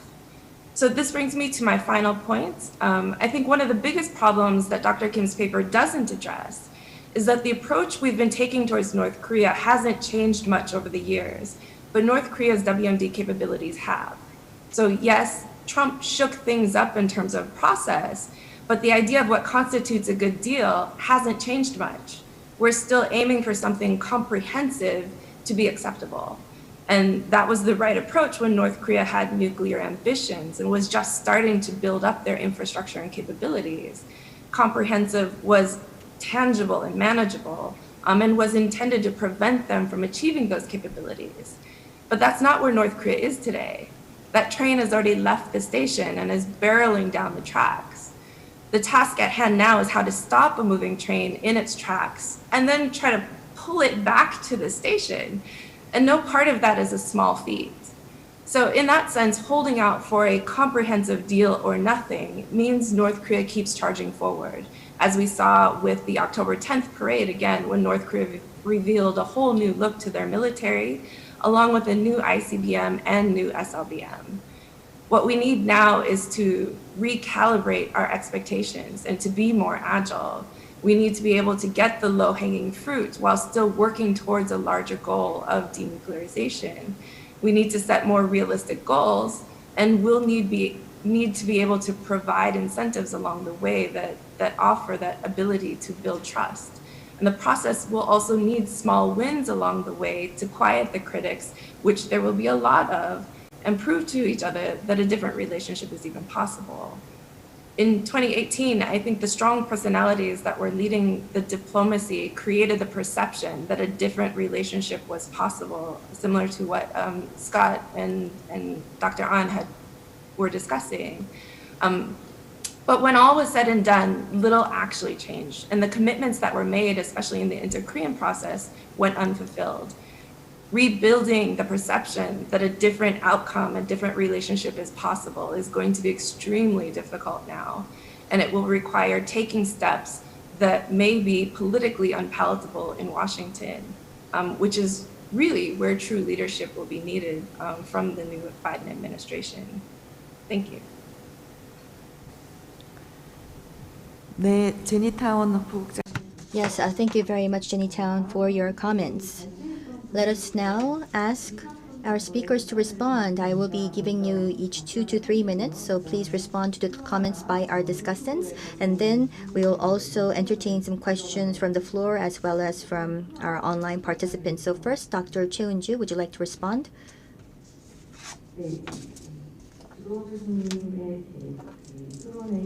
Yes, Professor Jo has mentioned some key points in his paper, so thank you very much.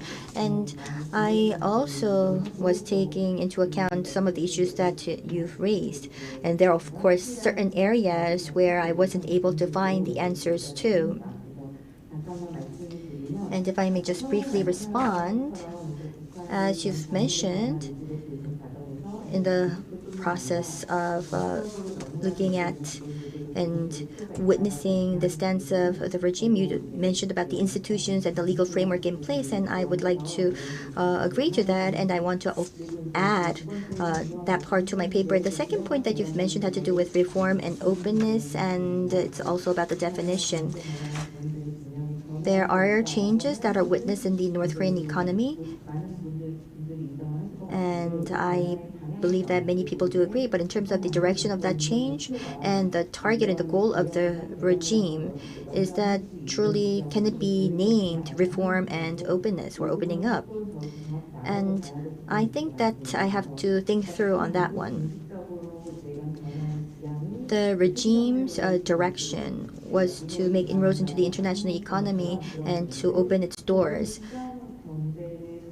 And whether they are taking into account to introduce a full-fledged market economy, well, this part, it's true that they didn't make this official and it may not be the case, but the reason why I have that in my paper is because if we look at the changes to the policies, there is this probability of a market economy emerging.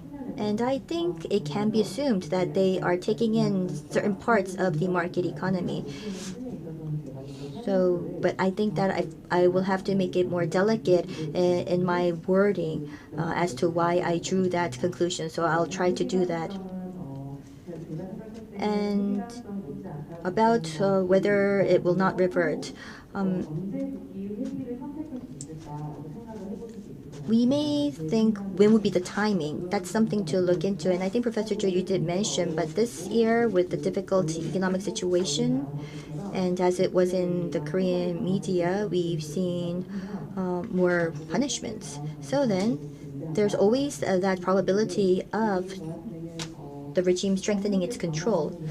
But I think that these changes that we're seeing would be that if they believe that they cannot live up to their commitments based on these changes and cannot keep the promises he made to the residents, then I guess then they may go to a completely different path or revert back to the previous system. So the point I would like to make is that if they find it difficult to reap fruit from the changes, then they might revert back. So the sanctions that we see today, and well, COVID-19 was something that we couldn't control. But if we look at the geopolitical situation right now surrounding DPRK, now there may be certain conditions that work as hindrances. North Korea is trying to be self-sufficient, but due to sanctions, the only way to go was self-reliance or self-sufficiency, in my view. And I believe that if these changes are to be sustainable, we need to understand the milestones of these changes in the North and also understand whether they will be able to reap many benefits in the process. Thank you very much for your comments. 네, 감사합니다.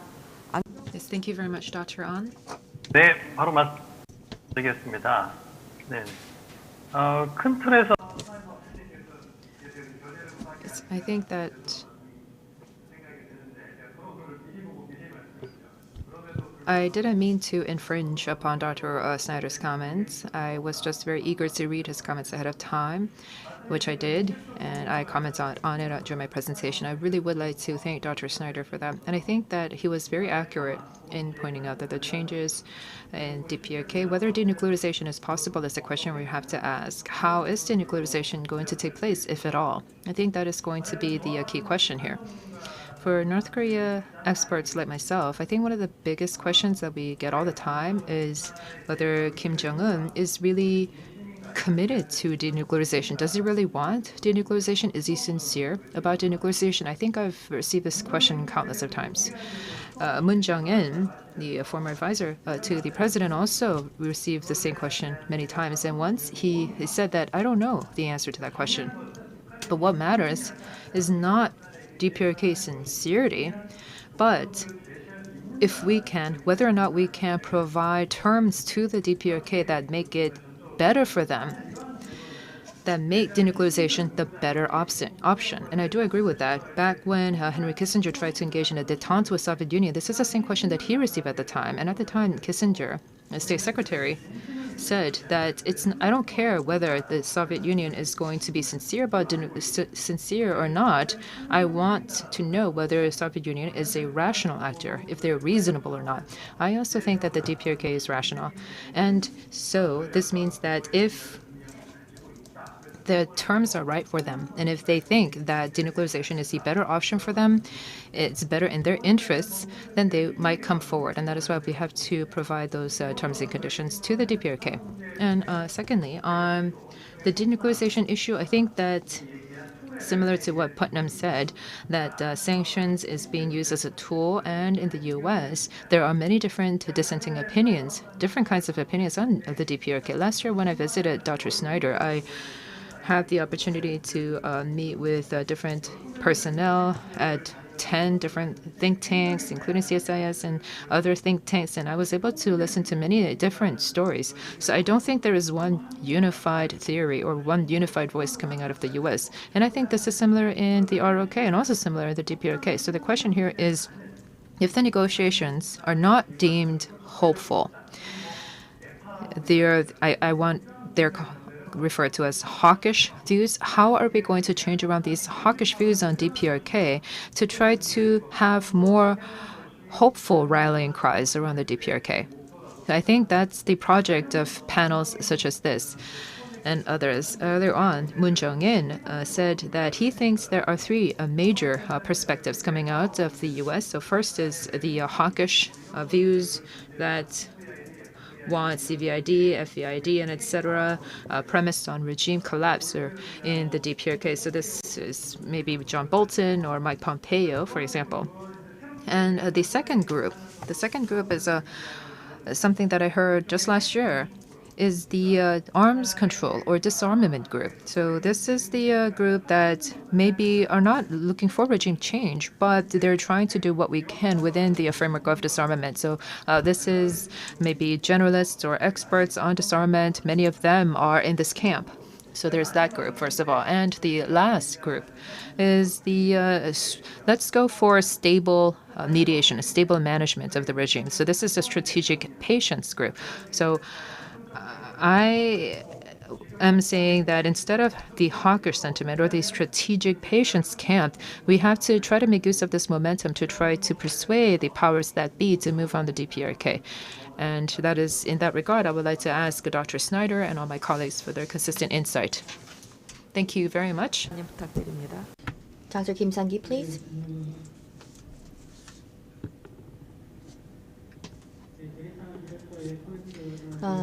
Thank you very much for your comments, Deputy Director Jenny Town. And I agree to your comments. Going forward, how shall we address the nuclear issues and all of the issues with North Korea? As you've mentioned, I believe that it's important to build trust. I agree 100%. We need to put in place the right measures to build that trust, and that should be a priority. And in the future, we do see that the missile capabilities have been greatly enhanced. And in this situation, it's true that we need to take a different stance. We need a more pragmatic response. It's now high time to change, and that I also agree fully. The approach for a comprehensive solution, I also think, is quite unrealistic. And I also think that, well, let's say at the Hanoi summit, if it did not break down, if we did come to an agreement, I sometimes wonder what would the situation be like right now. We maybe need to contemplate that, because during the Hanoi summit, the permanent dismantlement of the Yongbyon facilities was on the negotiating table, and also the easing of sanctions based on the snapback. That was also another card. So let's say that if there was an exchange between these two cards, and if we did come to an agreement, what would the situation be like? I think that we need to also look into that as well. If the North was faithful to the agreement, already the Yongbyon nuclear facilities would have been dismantled. And if, let's say, the North violated the agreement, there was the snapback measure. So anytime the sanctions will be put in place again. So I think that this is something that we also need to take into consideration. At the end of the day, with the impasse in the Hanoi summit, the nuclear capabilities have been enhanced. I think that that would be the right conclusion to draw from this. And we are witnessing this situation.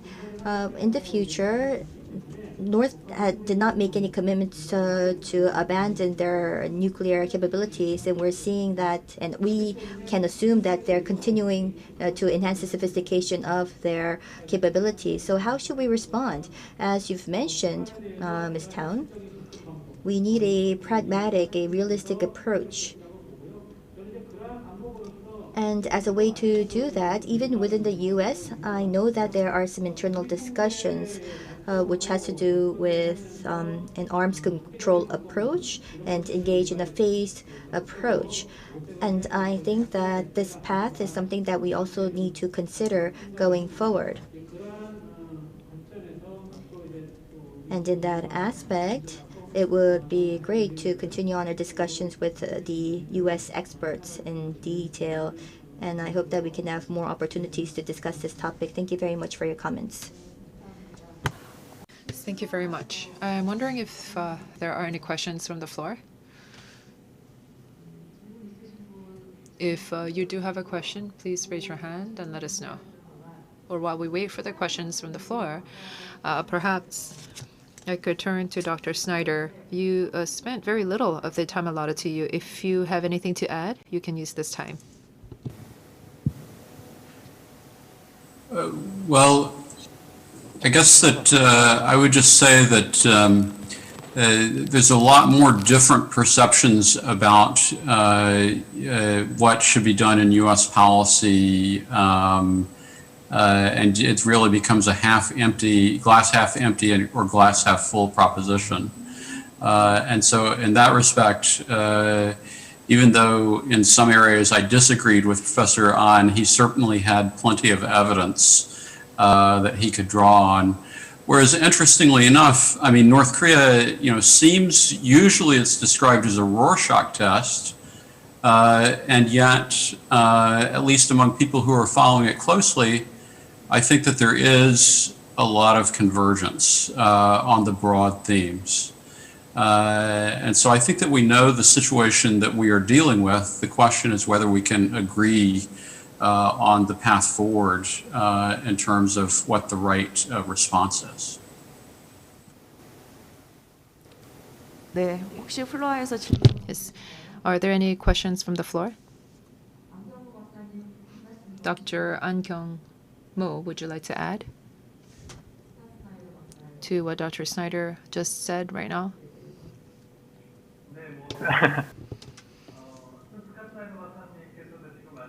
As Dr. Snyder just said, I think that one of the key questions for us here on the Korean side is what the Biden administration is going to take. So as you mentioned, there are many different perspectives and many different perceptions in the U.S., but what is the perception that the Biden administration is going to stick with to formulate its DPRK policy?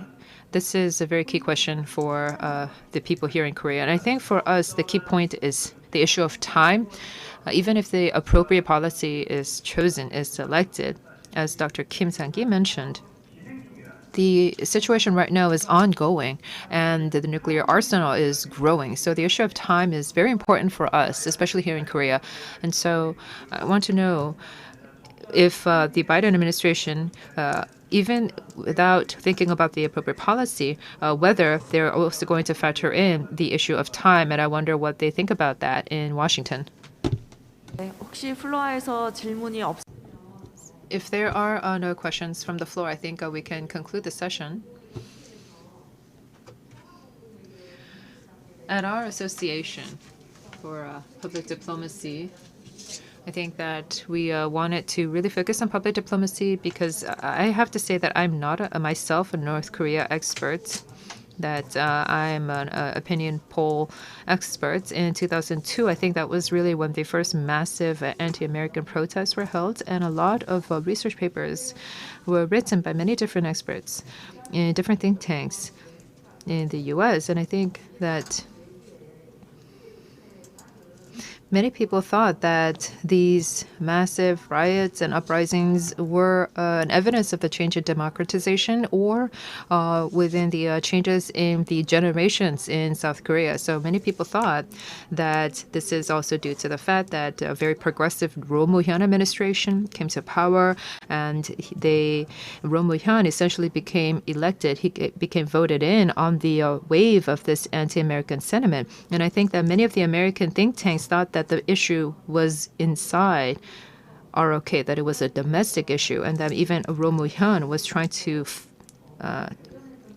foster the sentiment even further. And I think at the time, when I engaged in my own research, a lot of those research and policy papers were written by diplomacy experts and foreign affairs experts. So I think obviously they had a lot of expertise in diplomacy and foreign affairs, but they did not really have expertise in reading the sentiment of the public. When the Uri party received the majority votes, they thought that, they're going to bring back troops from the Iraq War. But none of that held true. None of those anticipations held true. I thought that Bush administration's unilateral policies is really what is fostering anti-American sentiments, not just in the ROK but elsewhere. So I wrote a paper that the U.S.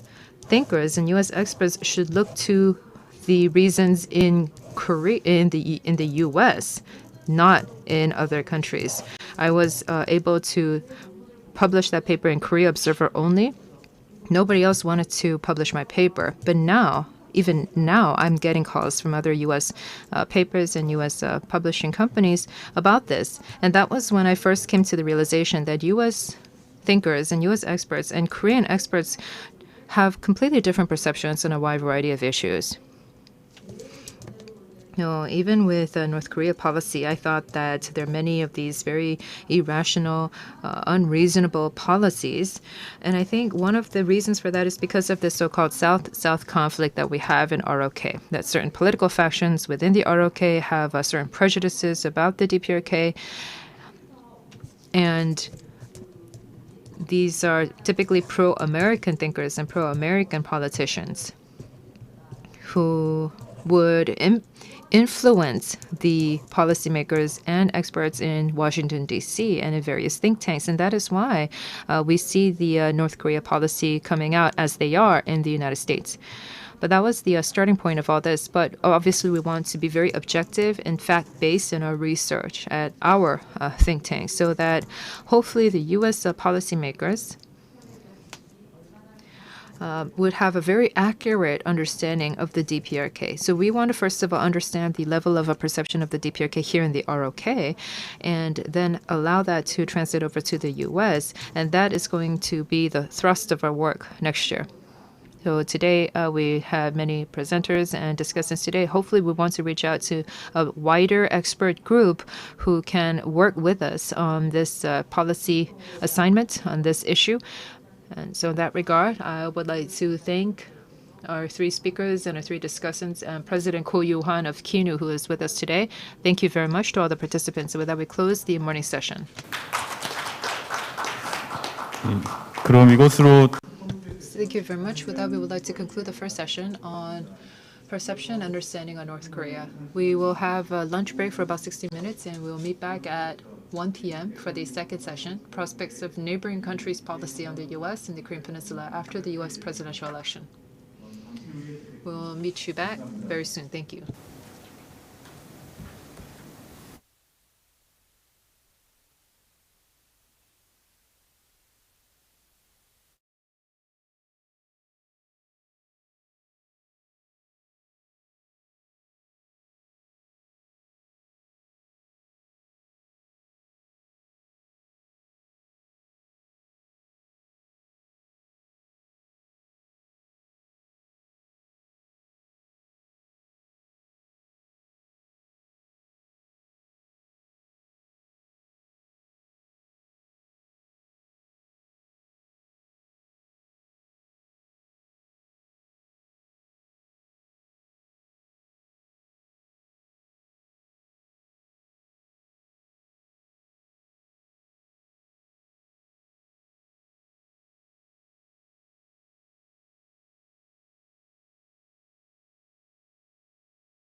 이어서 두 번째 세션을 시작하도록 Let us now begin the second session of the day.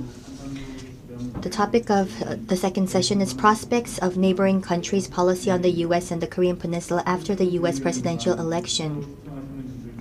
For those of you online, if you have any questions, please utilize the Q&A link at KINU's website. If you submit your questions, we'll make sure to have them delivered to the moderator. The moderator for this session is Kim Gi-jung, President of Institute for National Security Strategy. He was the professor of Department of Political Science and International Studies at Yonsei University and also the Dean of the Graduate School of Public Administration at Yonsei University and Second Deputy of the Office of National Security. Moderator, the floor is yours. Hello, everyone.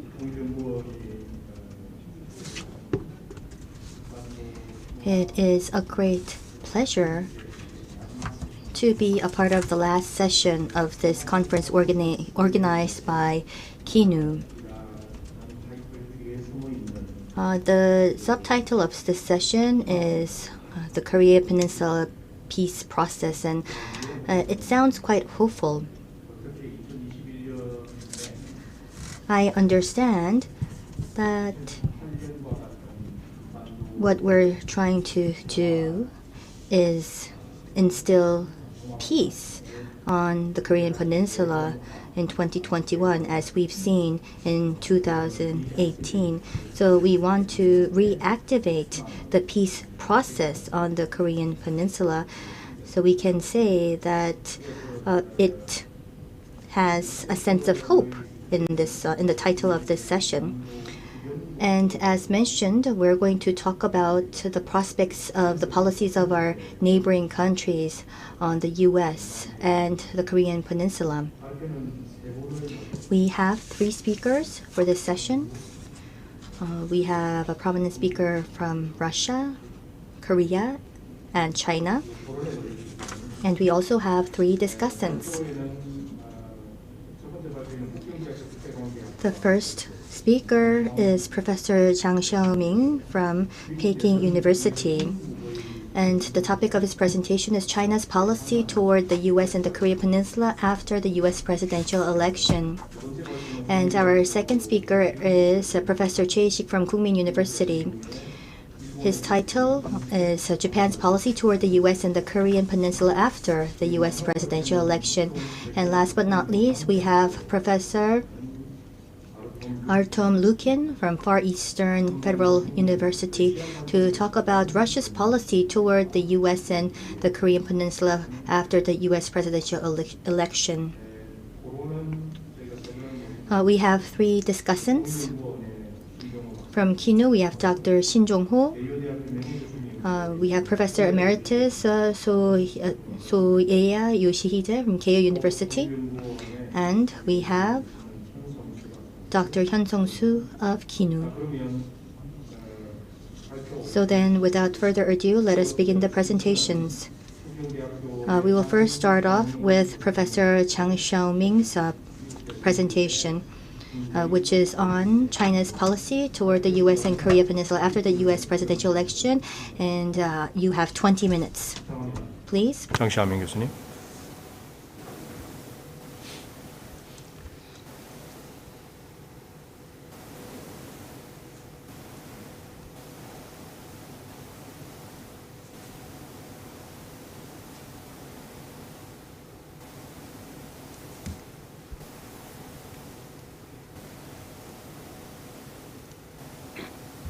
Thank you, Mr. It's my great pleasure to attend this online conference on the Korean Peninsula after the U.S. presidential election. My presentation will focus on China's policy toward the United States and the Korean Peninsula after the presidential election. As we all know that the past 4 years under Trump administration, the China's relation with the United States has been deteriorating so rapidly, and some people call the deterioration of U.S.-China relation as the free fall of the bilateral relations. We are still not able to see the end of the free fall. So maybe in the near future, a more serious confrontation between China and the U.S. Will happen. Well, I don't know. I really quite don't know the future development of Sino-U.S. relations. Many people regard the nature of current Sino-U.S. relations as a strategic rivalry between a status quo power and the rising power. Of course, the United States is the status quo power, and China is the rising power. To some extent, this kind of argument is correct, but we have to understand the meaning of strategic rivalry. The two countries rival for what? Some people argue that United States and China are rivaling for hegemony, a world domination. Personally speaking, I don't agree with this kind of argument. I don't think China has the will and the capability to search for a world dominance or hegemony. It seems to me that the U.S. policy goal is to maintain the hegemony of the world. The main purpose of China's foreign policy is not to seek for a world domination. I think it's impossible for China to search for a world domination in the near future. I think the main purpose of China's foreign policy is for its development of its power in economic, technological, and other fields. I think so. I don't think that it is China's purpose to seek for a world domination or world hegemony. So that is to say that although I agree with, generally speaking, I agree with the argument of the so-called strategic rivalry between the status quo power and rising power between China and the U.S. But I, personally speaking, I have different understanding about the nature of strategic rivalry between the two countries. Then what are the sources of the so-called rivalry, strategic rivalry between United States and China? I think we can analyze the sources of the so-called strategic rivalry from three aspects or the three factors. One is, of course, the international structure. United States is the status quo power or the existing superpower in the world. China is a rising power. There's a structural contradiction or structural conflicts between China and the United States. That might be the fundamental source of U.S.-China strategic rivalry. The other factor is the domestic politics. I think the current U.S.-China relation has a lot to do with the domestic politics, both in China and the United States, especially in the United States. We all know that there has been a great change in domestic politics in the United States over the past 4 years, especially the election of Donald Trump as the U.S. president about 4 years ago. That is the biggest change of U.S. domestic politics over the past several years. Finally, when we analyze the sources of U.S.-China strategic rivalry, we have to pay attention or pay a great attention to the individual factors. The individual factor, especially the individual-led leaders in both China and in the U.S. especially again the U.S. president, namely the individual factor of President Donald Trump is a very important factor which led to the so-called strategic rivalry between China and the United States. And of course, the COVID-19, the pandemic of COVID-19, which erupted late last year and spread and is spreading now still to every corner of the world, also had a great impact on the bilateral development between China and the U.S. This is the factors which led to the rapid deterioration of bilateral relations between China and the U.S. Then what will be the new policy, or the policy of new American administration under leadership of Joe Biden in the near future? It seems to me that after Joe Biden came to office early next year, I think the priority of his policy agenda will not be China, at least for the first 6 months of his presidency, because the priority of his policy agenda, it seems to me, should be the pandemic control and economic recovery. So I don't think for the first 6 months of his presidency, he will pay much attention to the foreign policy issue. That is to say that domestic issue should be his priority or on the top of his agenda after his inauguration as U.S. president in next year. And after the 6 years of, after the 6 months of presidential transition next year, probably President Joe Biden might turn to the foreign policy issue. One of the most important policy goals of his president, I think, should be to reestablish or restore the U.S. global leadership. That is one of his most important policy goals. The other one is to improve American relations with its allies. That is to say, to strengthen the bilateral and multilateral alliance under U.S. leadership.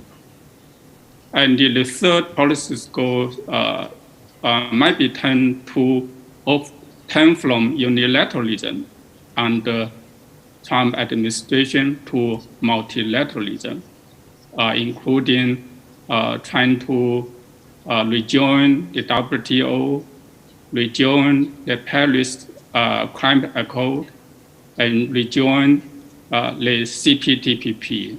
That might be the three important policy goals under Biden new administrations.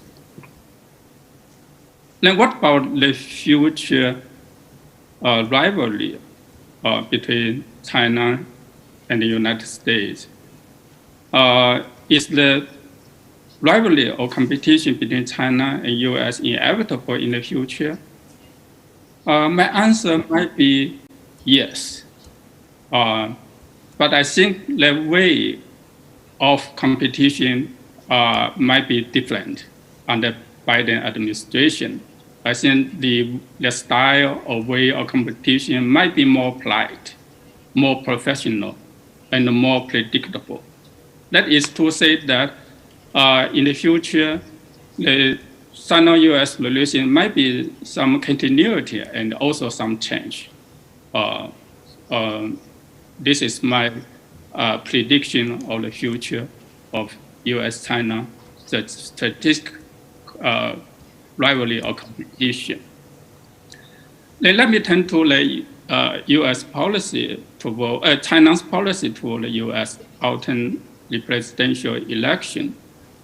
to China, it is China's national interest to avoid a confrontation or a shutdown with American.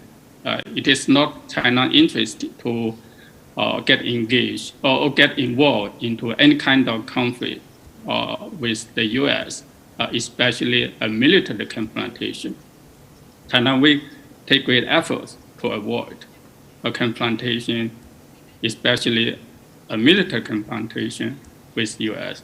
Secondly, China also might take great effort to resume strategic dialogue and the communication with the U.S. Thirdly, China will continue its reform and opening policy, especially in economic relations. That is to say, the economic interdependence will continue to be China's policy goal. But on the other hand, because of the deterioration of international environment in recent years, China also have to emphasize the self-reliance in economic field and also technological field. Fourthly, I think China might also take great efforts to try to normalize people-to-people relation between China and the United States. It seems to me that although the future is very unpredictable in the relationship between China and the U.S., China, the approach to dealing with U.S.-China rivalry in the future should be hoping for the best and preparing for the worst.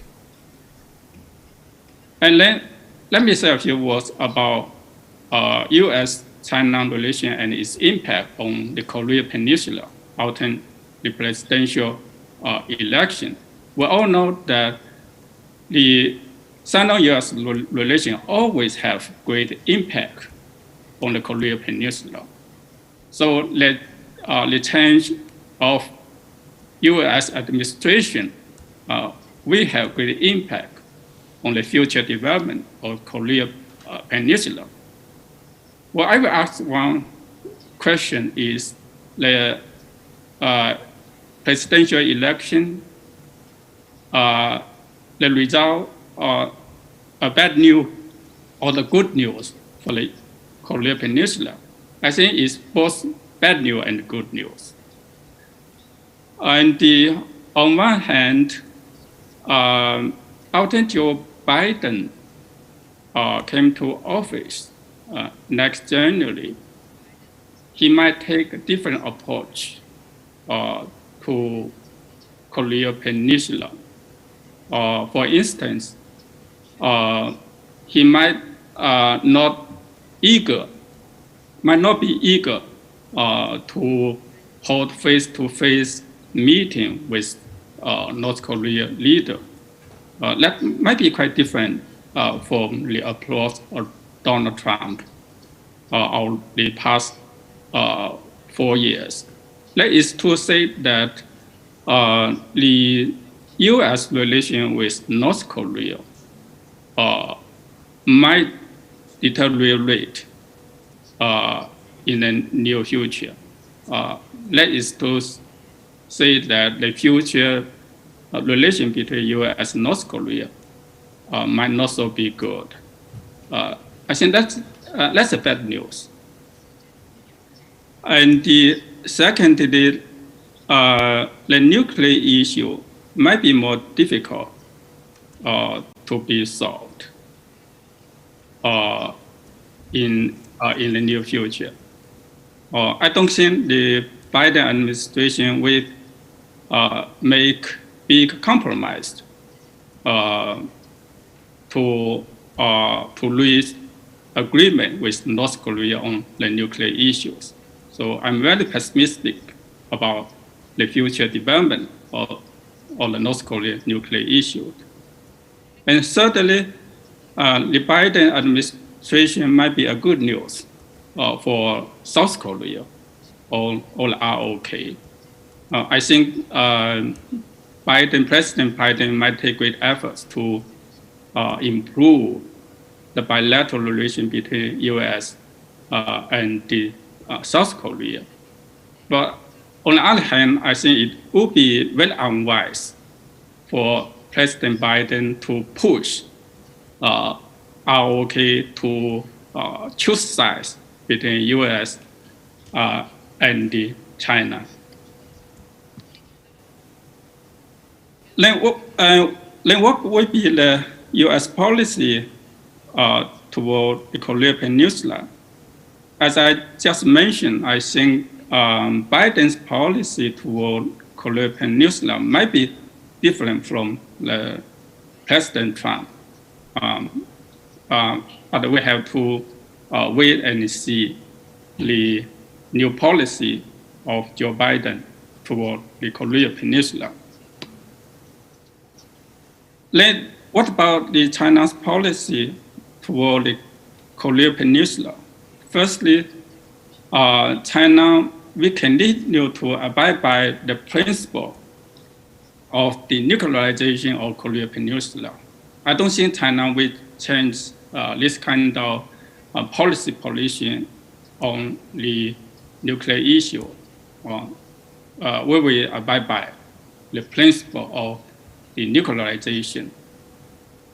Secondly, in the context of U.S.-China strategic rivalry, China might also take great efforts to strengthen its bilateral relation with North Korea. That is to say that in the future, Sino-North Korea relation might be improved. Thirdly, China also will take great efforts to maintain and strengthen our bilateral relation with South Korea. So that might be three very important policy goals China will pursue regard to the Korean Peninsula. Then what about the future of U.S.-China relation and the future of future development of North Korea, of the Korean Peninsula? As the political scientist, I hate to predict the future, and I also don't have the capability to predict the future development of bilateral relations between China and the U.S. and also the Korean Peninsula. It seems to me that the future is quite unpredictable. In the world, for China, we have to hope for the best and prepare for the worst. This is my conclusion. This is the conclusion of my presentation. Thank you for your attention. Thank you, Professor Zhang, for your wonderful presentation within the limited time. 두 번째 발표는 We'll move on to the next presentation. We have Professor Choi-Hee-sik from Korean University to present on Japan's policy toward the U.S. and the Korean Peninsula after the U.S. presidential election. You also have 20 minutes. 네, 안녕하십니까. 국민대학교의 최. Hello everyone, I'm Choi-Hee-sik from Korean University. Well, it would have been better if we had a speaker from Japan to talk about Japanese policies, but I am a scholar in Japanese studies, and that's why I think I was invited. And it's a very tall order to deliver, but I will try to do my best. As was mentioned by Professor Zhang, the new Biden administration initially will have to focus on domestic affairs, but as time passes by, I think that they will be having a clear foreign policy in place. But I basically agree with what Professor Zhang said. the U.S. will be putting in the efforts to reinstate themselves as a global leader. They're going to return to the Paris Agreement and will try to increase their role in the international community. And he also talked about strengthening the alliance. And there is a lot of anticipation on the relationship with China. The Biden administration is talking about multilateralism and also strengthening its cooperation with democratic states, as well as talk on the Quad Plus framework. So all in all, the U.S. will be taking a multilateral approach to actively engage in international affairs. However, I believe that this is a challenge for all countries, including Asia, but it's important to understand the strategic stance of the U.S. because it impacts the foreign policies of other countries. We will be seeing multilateral actions taken with China as well, but we can say that cooperation with China is necessary for reshaping global governance. But there will also be strategic competition with China.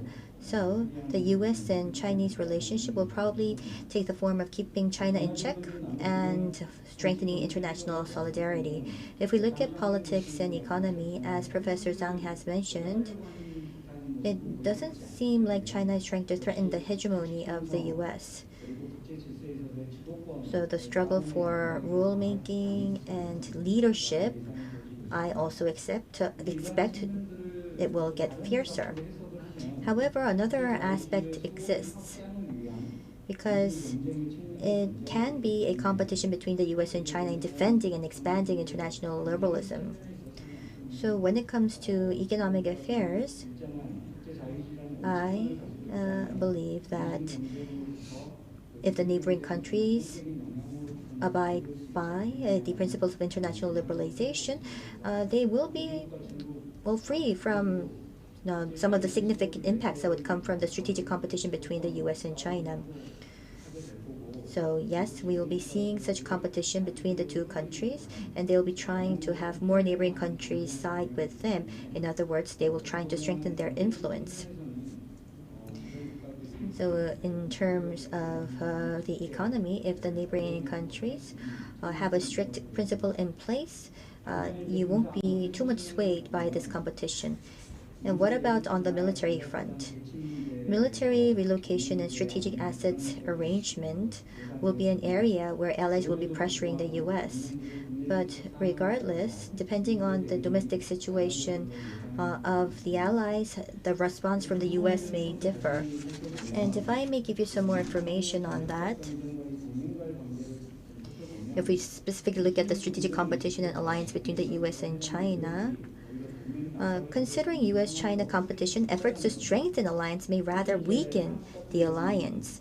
The reason I say that is because Korea is a peninsula, which leads to certain strategic concerns. Not only that, there's a bipolarization between the liberal and the conservative. Therefore, it's important to have a sensitive stance or policy in place for Korea. Not only that, Japan finds U.S.-China strategic competition quite burdensome. Therefore, if the U.S. urges an alliance with the neighboring countries, this may in turn have a backlash to weaken the alliance. So, U.S. is highly likely to pursue alliance management. If we look at the Cold War years, and particularly we see the U.S. policy towards Japan, there was a major bipolarization between the liberal and the conservative, and public opinion in Japan was that they do not want to have to do anything with the Cold War. So the pressure of the U.S. to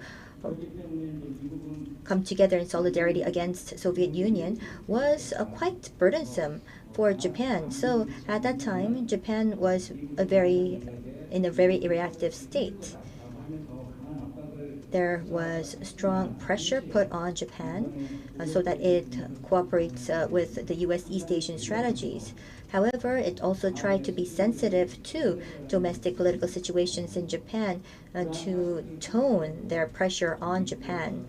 So if we consider these points, the U.S.'s policy, I think, will not just be about full maximum pressure. The U.S. wants to go back to normal.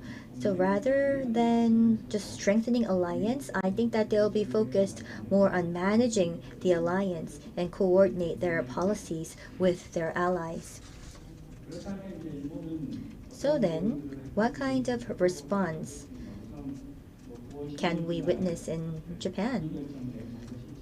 The policies of September 16th cabinet decision indicates that it will inherit the Abe government structure and move forward. And there were some more to that cabinet decision, which included building stable relations with neighboring countries, including China. Not only that they would be continuing to strive to resolve abduction issues. So there was a very strong will that was presented. We have Kitamura, who worked for the National Police Agency. He was appointed as the head of the Cabinet Intelligence and Research Office. So you can see that Prime Minister Suga is very much focused on the policy towards the North, as well as other external relations. But does it have the flexibility to be very active on the international stage? I think that is not the case. As you are very well aware, next year they have a political event, an election to come, and right now the cabinet itself is something that was in place to fill the gap.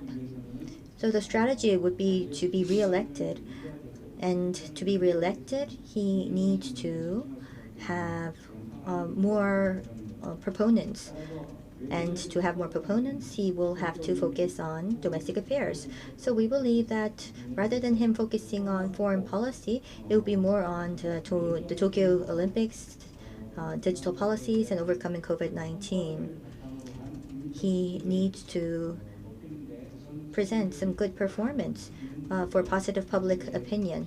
So that's why we believe Prime Minister Suga would be focused on domestic affairs than international affairs.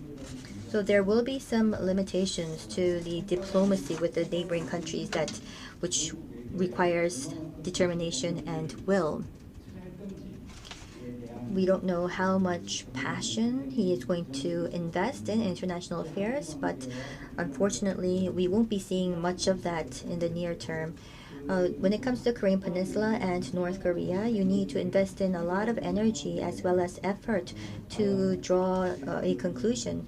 But the Prime Minister, who is trying to get re-elected, will not have the flexibility or the luxury to focus on international affairs and particularly enhance bilateral relations with these countries.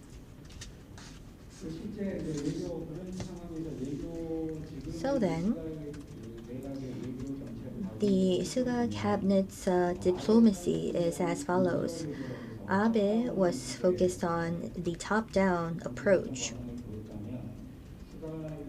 Prime Minister Suga takes on a different approach. It's a bottom-up approach that's focused on the working level officers. Prime Minister Suga notes that coordination is his advantage. Therefore, he is focused on building a relationship with the bureaucrats and also focusing on playing a coordinating role. And he also has constrained himself by maintaining continuity with the Abe diplomacy, which means that he doesn't have a lot of flexibility.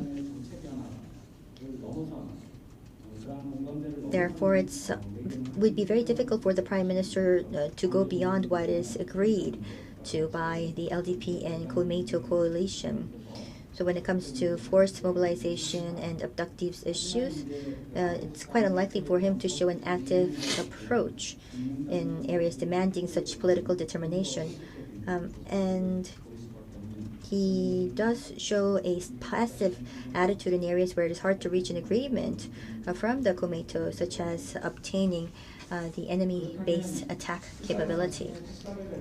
So then, is it impossible for Prime Minister Suga to have his own color in foreign affairs? Well, we think that it may be possible, especially the relationship with China is an area where there's a consensus amongst the LDP and Komeito coalition. Therefore, there will be more active policies in place. And along with the solidarity with LPD's Secretary General Toshihiro Nikai, we will be seeing a stable management of China-Japan relationship. And we've mentioned that he is focused on practical flexibility and expected that he will be active in setting the tone in resolving issues of conflict. Dialogues with Korean leaders and announcement to resolve forced mobilization through dialogue was something that he has already mentioned. And the Abe 3 principles when it comes to abduction. It's very difficult for the North to concede, and what Prime Minister Suga is doing is just stating not principle 2 and 3 but only principle 1. And I believe this is noteworthy. So what will happen to the Korea-Japan relations? As we've just seen, for Japan, it's very difficult to drive strong political determination, and Korea is, of course, quite reliant on public opinion. So the will and determination to come to a solution, does this will exist in these two countries? Do Korea and Japan have the commitment and capability to resolve disputes by themselves? Without an active intervention of the U.S., I think that it may be a bit difficult to resolve these issues. I take on a more pessimistic approach, but the policy measures and positions of the Biden administration to improve Korea-Japan relations, will that come in handy? Now, of course, based on this policy stance, I think that there may be a possibility of comprehensive resolutions to Korea-Japan issues. And as I have already mentioned, Prime Minister Suga is noted for his practical flexibility, and also for the successful Tokyo Olympics. He's willing to speak with the Korean counterparts. Not only that, President Moon has the will to invest efforts to take the lead in the peace process on the Korean Peninsula. So if we have these three items come together, maybe there is a possibility of seeing a comprehensive resolution to the Korea-Japan issues. In addition to history issues, there's also GSOMIA and the trade restrictions imposed by Japan on Korea, and forced mobilization are some of the pending issues. And if we do have these three factors, maybe a comprehensive resolution to all of these issues may emerge. But then who should offer their hand first? That's the issue. Japan, whether it be GSOMIA, trade restrictions, or forced mobilization, if, let's say, Korea takes on an active stance, then Japan, I think, will willingly respond. And it's the same case for Korea. If Japan comes out to offer their hand first, then I think Korea will be willing to find a way to compensate for any losses that will come from the compensation of forced mobilization. So who's going to offer their hand first is the question at hand. But maybe here the middle ground would be to take on a simultaneous approach. the U.S., when it wants to become a mediator between Korea and Japan, it will probably come up with a solution where both will be taking action together at the same time for a comprehensive resolution. So as I have already mentioned, the Biden administration will have to focus on domestic affairs for the first 6 months, and it cannot actively intervene in Korea-Japan issues. So before the Biden administration makes an earnest effort for mediation, we need to set the tone for a comprehensive resolution. So cooperation for the successful Tokyo Olympics and cooperation policies towards North Korea, and through cooperation in the post-COVID front, we do need to set the tone to resolve the issues. But then, of course, the presumption here would be on monetization. We'll have to defer that. The executive branch cannot impose anything on the judiciary, so maybe we can indirectly offer the public opinion to the judiciary to find a way to suspend or defer monetization from forced mobilization. Next is on cooperating in North Korean policies. I did already briefly mention, but if you look at the U.S.'s policies toward North Korean issues, it takes on a very pragmatic approach, a working level centered approach, in a phased manner. So that's the anticipation. However, the U.S. cannot just turn their back on the North Korean nuclear issue, of course. And Prime Minister Suga, as I have already mentioned, has a strong will to solve the abduction issues.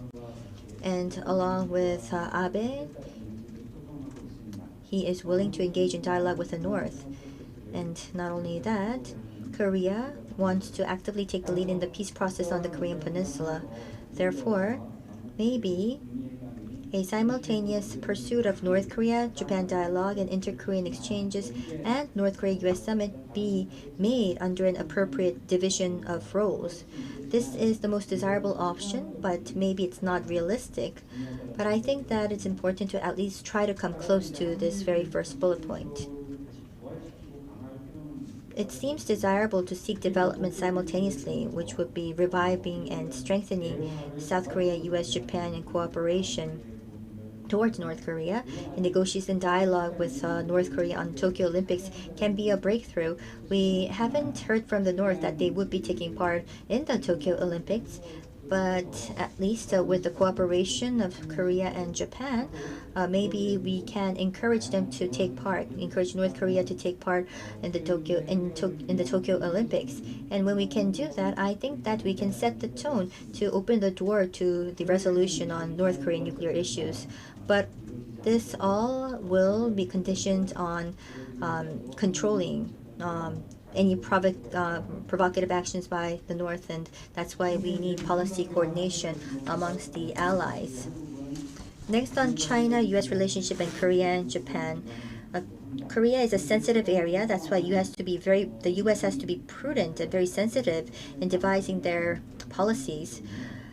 And we do know that the Biden administration wouldn't be focused on strengthening alliance, rather, but it would be more on alliance management, and Prime Minister Suga has his own host of issues to solve domestically. So, we need to build an appropriate frame of dividing roles by overcoming discord stemming from a gap in perception towards China and North Korea, and by considering each other's geopolitical concerns and domestic political situations. I say this because if we look at the tripartite relationship during the Cold War, the weakest link was Japan. And through Japan, it's true that that was the pillar in this northern tripartite. And as I've already mentioned, Japan was the weakest link here. but also deterred the escalation of tension in Northeast Asia. In other words, it also performed the role of a breakthrough. So I believe that Japan and its existence has provided a leeway out of the crisis. Now, considering the domestic and historical situation and the geopolitical location of Korea, I think, and Japan, I think that it is important to make sure that the strategic position of Korea should be taken advantage of to instill peace and prosperity on the Korean Peninsula as well as here in Northeast Asia.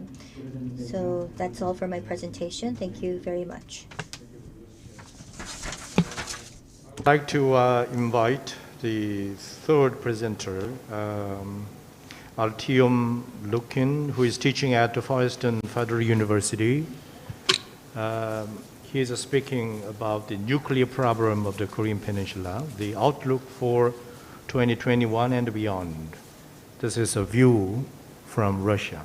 Professor Lukin, please, I'll give you 20 minutes. Thank you, Mr. Chairman. Greetings from Vladivostok. I'm not sure how the weather is right now in Seoul, but in Vladivostok it's quite cold. Today it's minus 12 degrees centigrade, almost like in Pyongyang or Yongbyon, very cold. I would like first to kind of give an outline of the general picture, and then I will talk a little bit about Russia and the U.S. Since Kim Jong-un came to power almost exactly 9 years ago, there have been two major attempts to break the nuclear deadlock on the peninsula. The first gambit was attempted by Kim himself, who substantially ramped up North Korea's nuclear and missile capabilities in a bid to shock the US into concessions. And the second attempt was initiated by the US President Trump, who, as you know, first threatened fire and fury and then conducted unprecedented personal diplomacy with Kim. So let me just say a few words about North Korea's attempts at breaking the deadlock. As you remember, just a couple months ago, Kim Jong-un addressed the nation from the Pyongyang Central Square, and he delivered an unprecedented apology for failing to improve the lives of North Korea's citizens. This admission of the failure to live up to his people's expectations contrasted sharply with the triumphant mood in late 2017, when Kim Jong-un had declared the completion of the DPRK's nuclear force. And back then, 3 years ago, Kim seemed a winner. However, 3 years later, no deal with the US has been achieved, while North Korea remains under very heavy sanctions. So what happened? I think North Korea's young leader miscalculated the United States. Of course, the US was shocked to find out that the mainland, the US mainland, was now vulnerable to North Korea's missiles. But instead of surrendering on Kim's terms, Washington launched the maximum pressure campaign, in effect, an economic blockade of North Korea. I think the US might have eventually tolerated North Korea with a limited nuclear arsenal. But it was and is extremely unlikely to accept the North with a thermonuclear armed ICBM capability. Kim Jong-un's father, Kim Jong-il, probably understood this, which explains his relative restraint in nuclear and missile development. A modest nuclear capability that kept Japan and South Korea within range was just enough for deterrence purposes.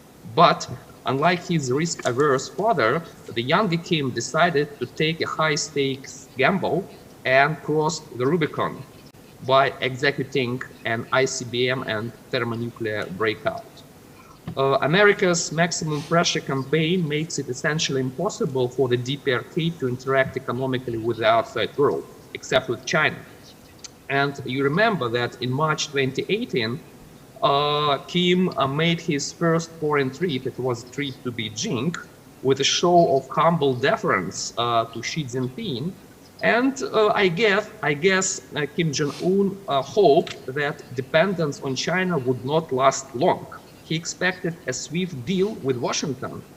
But for all his unorthodoxy, even Trump proved unwilling to make a deal with Kim, which would leave North Korea with thermonuclear armed ICBMs, which this became obvious after the Hanoi summit failure in February 2019. It's actually anyone's guess whether Trump's diplomacy with Kim could have led to a breakthrough if the Trump administration had been less chaotic and more focused on the Korean Peninsula. I guess probably not. It wouldn't have been success under any circumstances because Pyongyang's willingness to denuclearize has always been very questionable. So Trump has failed to secure a deal with North Korea, but it is undeniable that for much of Trump's term, the DPRK has been observing a de facto moratorium on missile and nuclear tests. And I think this is quite significant. When you don't test missiles, you can't really advance missile technology. So again, it's very, very significant that for more than 3 years, North Korea has not launched any long-range missiles. And it's a really important and major concession from the DPRK. A few words about China. I think North Korea's ICBM and thermonuclear breakout has had mixed effects for China. On the one hand, the 2017 crisis on the peninsula alarmed Beijing. China obviously didn't want a major war erupting on its doorstep. And another concern for China is the buildup of US military capabilities in response to the rise of the so-called North Korea threat. But these negative effects have to be weighed against the benefits that have accrued to China. The US-led sanctions on North Korea are helping China tighten its geoeconomic grip over the North, making it the only country keeping substantial economic interactions with the DPRK. Just one figure. Since the imposition of harsh sectoral sanctions on North Korea in 2016 and 17, China now accounts for 95% of the world's reported merchandise trade with North Korea. It is remarkable that in 2001, 20 years ago, China accounted for only 17% of the DPRK's foreign trade. And back then, 2 decades ago, it was Japan that ranked the #1 economic partner for Pyongyang, accounting for 30% of North Korea's trade. So I guess that the longer the denuclearization deadlock continues, the longer the sanctions are in place, the more control Beijing has over Pyongyang. That's absolutely clear to me. How about Russia? North Korea's nuclear weapons do not pose a direct threat to Russia, since Moscow has generally friendly relations with Pyongyang.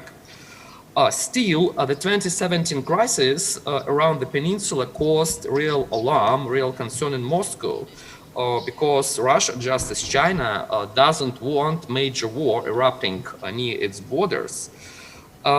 But there is another reason why Russia is very unhappy about North Korea's nuclear advancement.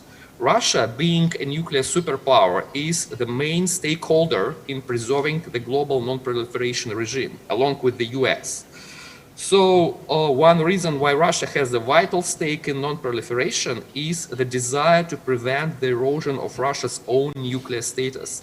every new addition to the global nuclear club, even if new entrants are unrecognized nuclear powers like North Korea, any new addition to the global nuclear club inevitably devalues, inevitably, reduces Russia's nuclear deterrent. And finally, as is the case with China, there is a security trilemma, I would call it trilemma, in play among Russia, the US, and North Korea, whereby America's efforts to shield against North Korea's increasing nuclear strike capabilities trigger negative responses from Russia. Similar to Beijing, Moscow is suspicious that US moves in the area of missile defense, like THAAD, are in fact directed against Russia's own nuclear deterrent. And actually, the North Korean nuclear issue has been one of the remaining very few areas where Moscow and Washington have been able to collaborate more or less constructively, despite the dramatic deterioration of bilateral relations since the Ukraine crisis. And this is because, as I have already mentioned, Russia and the US are the main beneficiaries, the main stakeholders of the global non-proliferation regime. But still, the general degradation in recent years of Russia-US relations has had an inevitable impact on the actual scope of cooperation between Moscow and Washington on North Korea. This interaction, this cooperation does still exist, but it's pretty limited. And it is Beijing, not Washington, that is Moscow's main interlocutor and partner when it comes to the Korean Peninsula. And there seems to be some understanding between Moscow and Beijing that the Korean Peninsula is primarily Chinese area of responsibility. Of course, it doesn't mean that Russia has abandoned the peninsula. It does have some important stakes in Korean affairs, but those stakes are largely secondary to the concerns that Russia has in Europe, or in the post-Soviet space, and the Middle East. So let me just try to predict, to forecast what the year 2021 could bring us. The incoming Biden administration, as Professor John has already mentioned, the Biden administration has made it clear that North Korea is not at the top of their list of priorities. And ironically, this makes it even more likely that Pyongyang will try to get the attention of the White House by resuming the tests of strategic weapons. So I think North Korea's ballistic missiles, long-range missiles, may soon begin to fly again, reminiscent of 2016 or 2017.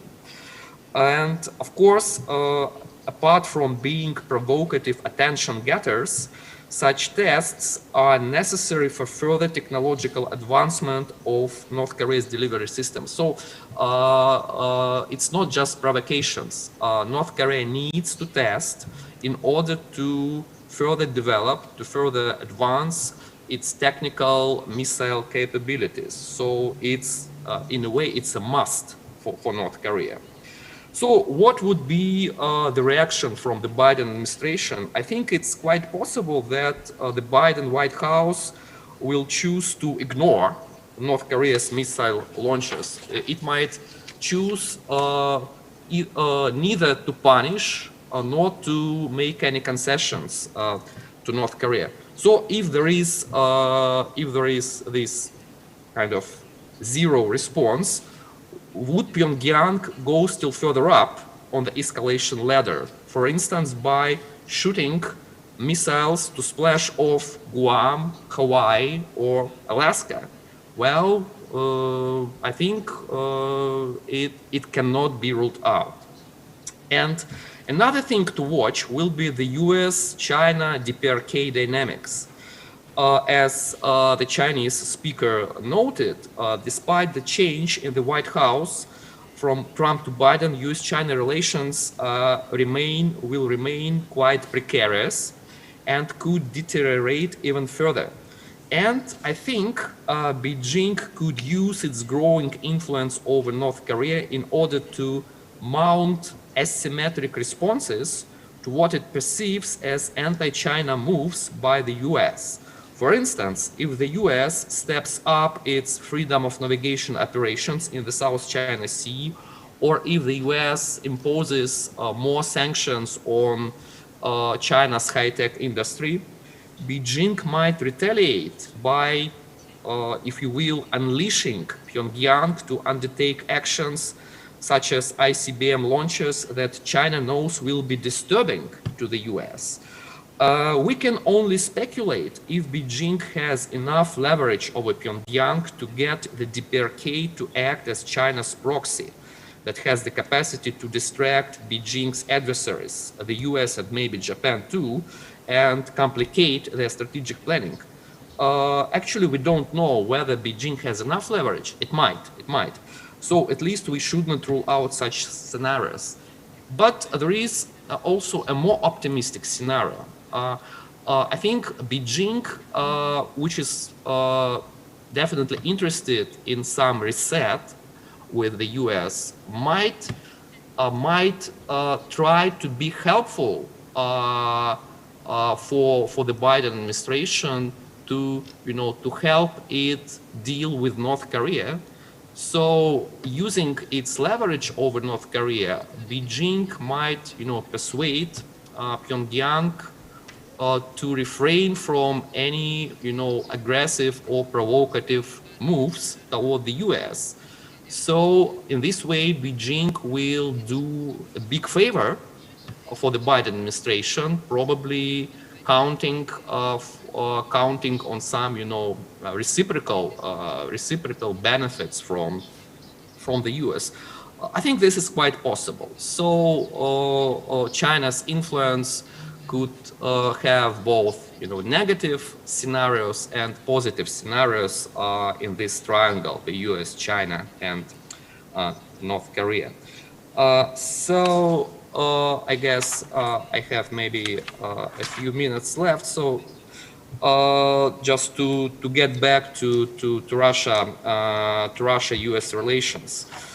Actually, Russia-US relations have been in the state of steady decline since 2012, when Putin returned to the Kremlin after the 4 years of Dmitry Medvedev's intermission.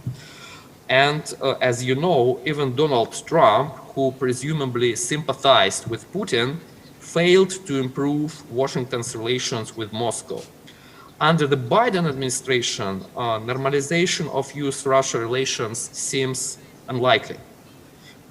If anything, the bilateral relationship could get even worse, as the new administration is more committed to liberal values and Western alliances, which runs contrary to the Kremlin's interests. Under such circumstances, it will be very difficult for Moscow and Washington to pursue any significant collaboration on the Korean Peninsula issues. And Russia will most likely keep diplomatic exchanges on the Korean Peninsula issues with Washington. There will be some exchanges for sure between Russia and the US regarding the Korean Peninsula security issues, but it is China which will stay as Russia's main partner on the Korean Peninsula, and I would predict that Russia will continue to mainly follow China's lead in Korean affairs. It doesn't mean that Russia subordinates its interests to China on the Korean Peninsula. It's a little bit different. It means that for Russia, as I already mentioned, the Korean Peninsula is a secondary priority, while for China it's the first order priority. So Russia would be happy to kind of more or less follow China's line on the Korean Peninsula. It will be supporting China's proposals and moves regarding the Korean Peninsula. because Russia wants to concentrate on, other geopolitical areas like Europe, the post-Soviet space, and maybe the Middle East. Thank you very much. Thank you, Professor Lukin. 이제 토론을 한번 해볼까요? Let us now move on to the discussion. So we have 3 discussants. 2 discussants are from KINU, and 1 discussant will be connecting online from Japan. First, I would like to invite Dr. Shin Jong-ho of KINU to comment on the presentations. Please keep your time within 8 minutes. Thank you. 안녕하십니까. 통일연구원 신. Hello, my name is Shin Jong-ho of KINU.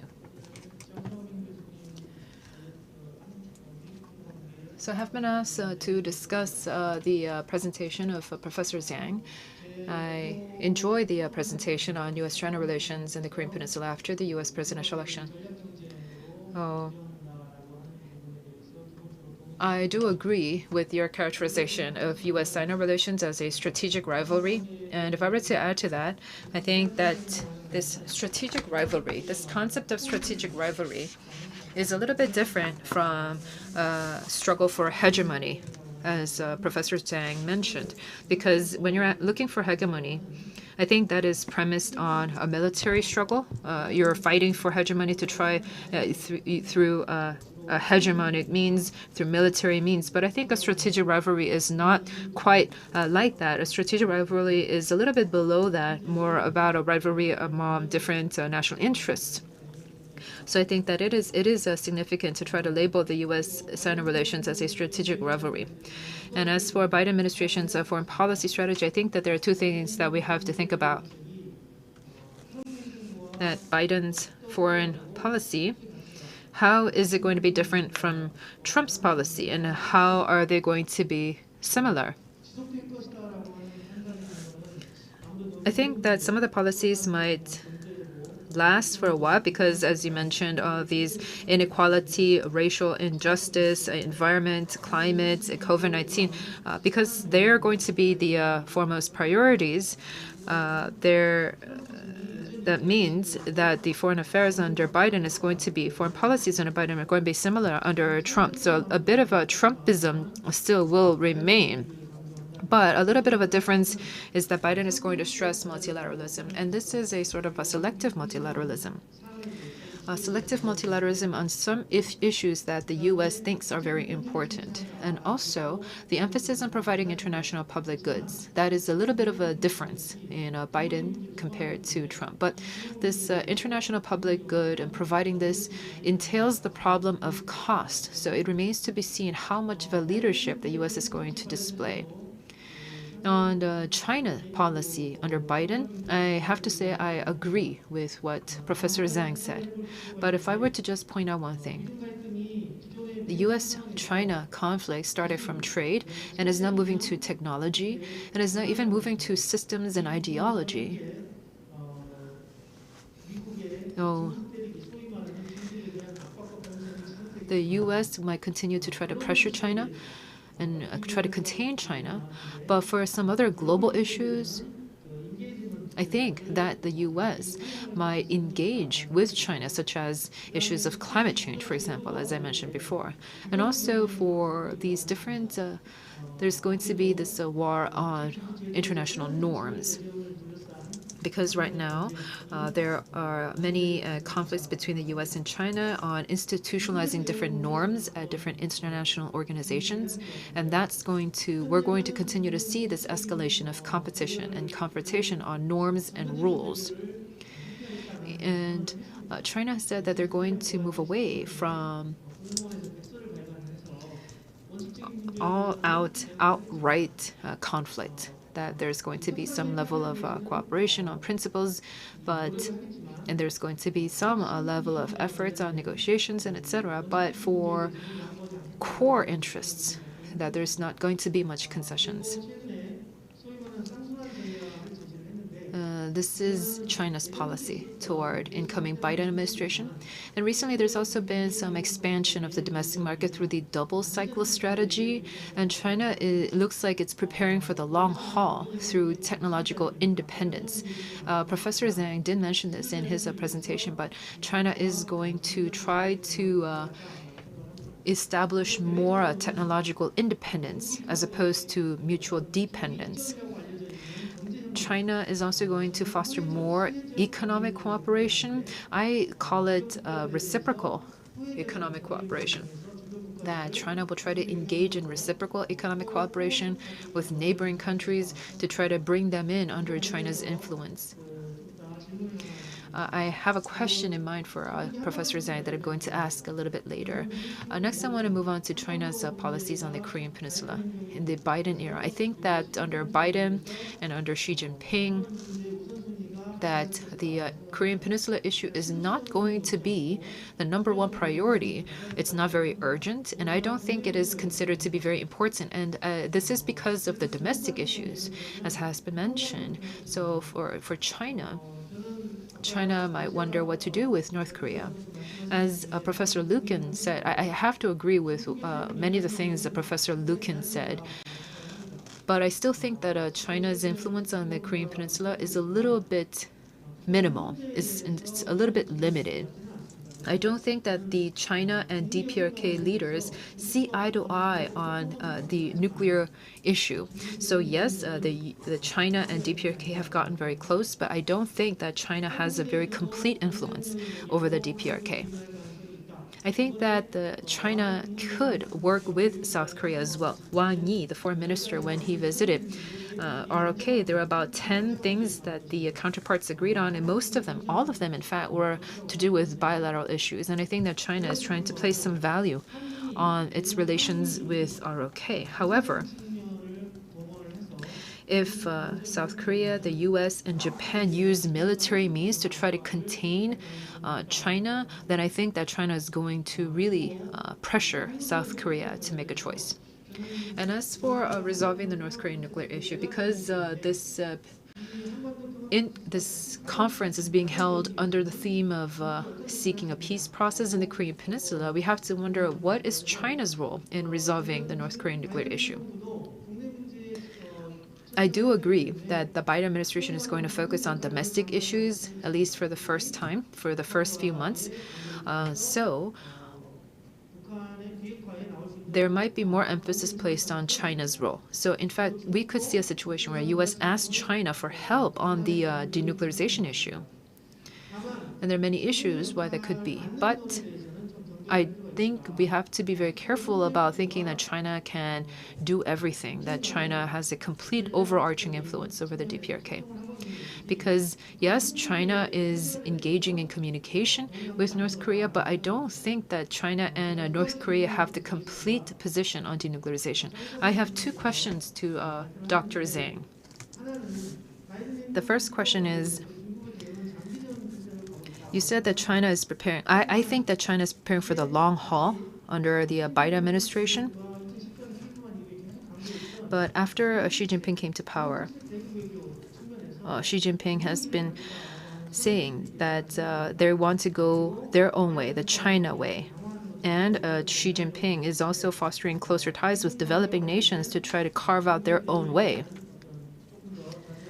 So can you tell us a little bit more specific thoughts on what you think China is going to do under Biden administration? My second question is that China's role is very important on denuclearization. What is the view like in China? I think that China sees denuclearization as not possible. It's very low likelihood of happening. So what can China do in terms of fostering a peace process on the Korean Peninsula? What is the maximum role that China can play? And what is the minimum role that China can play when it comes to the peace process? Those are my questions. Second discussion that we'd like to invite is Professor Soya from Nagoya, Japan. Soya Sensei, I heard that you're injured recently. Are you okay? Yes. I hit my head against the window edge, tripped by a set of wires on the floor in my room, and so it's ridiculous.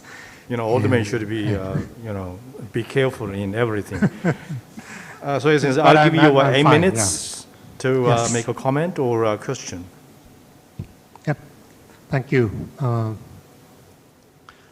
thank you very much for inviting me.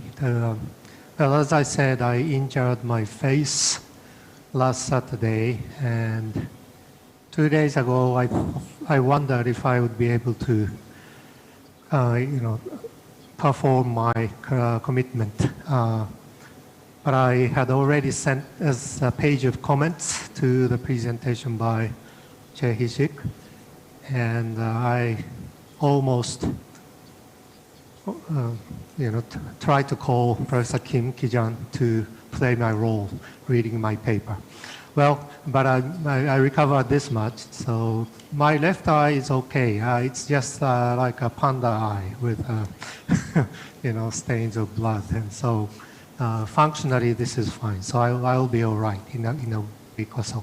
Well, so my task of commenting on Professor Hee-sik, as I said, I already sent written comments, but I basically would like to follow them because I sort of followed 4 sections, 4 sub-themes of his presentation, which was sent to me as a PDF file. And first is Biden and East Asia. And the second topic is foreign policy of new Prime Minister Suga. And the third, Korea-Japan relations. And the fourth is Korea-U.S.-Japan trilateral relations. Maybe the last 2 themes are closely related. Well, let me begin by commenting on the first point. Well, I think this is a sort of common understanding among the people who have already spoken, which is under the Joe Biden presidency, U.S. focus on China and its concerns, geopolitical and geoeconomic concerns toward China will not change that much. But one significant difference from the Trump style would be that Biden administration will approach China more from a regional and global perspectives rather than focusing just bilaterally on the problems coming from China toward the U.S. And so this approach would mean that Biden administration may gradually begin to require strategic coordination with allies, and as well as regional countries. And this would mean that responsibilities of U.S. allies, including, of course, Japan and South Korea, will be seriously tested. And Trump didn't care much about, what we can offer toward Trump in American regional, policies. But Biden would, in that sense, would come back to the pre-Trump style of engaging in the region and try to create some more comprehensive strategic approach. And so in that context, I think our responses will be more seriously tested. And against these backdrops, the point made by Professor Chair that efforts to strengthen the alliances may backfire and weaken the alliance. I think this point is very intriguing and is very important. And my impression hearing Professor Che is that he was talking more from domestic perspectives. And he pointed out, possibility of backfiring. And backfiring comes mostly from domestic context. And he mentioned the kind of somewhat ideological division between Japanese conservatives and Japanese liberals, and which would complicate domestic context. And I think that is true to the extent that America would begin to require something which would be terribly burdensome on the part of Japanese politics and the government. And one possibility would be American possible request for Japan to host intermediate range missiles. And there are arguments already among US security experts about US maybe moving in that direction of asking Japanese government to deploy, intermediate sort of range missiles. This would certainly cause huge, political difficulty with China, and of course with North Korea, and maybe by extension with South Korea as well. And so there are both a domestic and regional context in which alliance may become somewhat difficult to manage, depending on the nature of American new requests under the new strategic environment. But I'm not sure whether it's going to actually happen or not. But this could be one scenario. And my question to Professor Che is whether I am right in just perceiving your emphasis on domestic context in pointing out the possibility of backfiring of alliance management, or if you have some other observations. And second, foreign policy of Prime Minister Suga. I think I also agree to the main thrust of Professor Che's observation.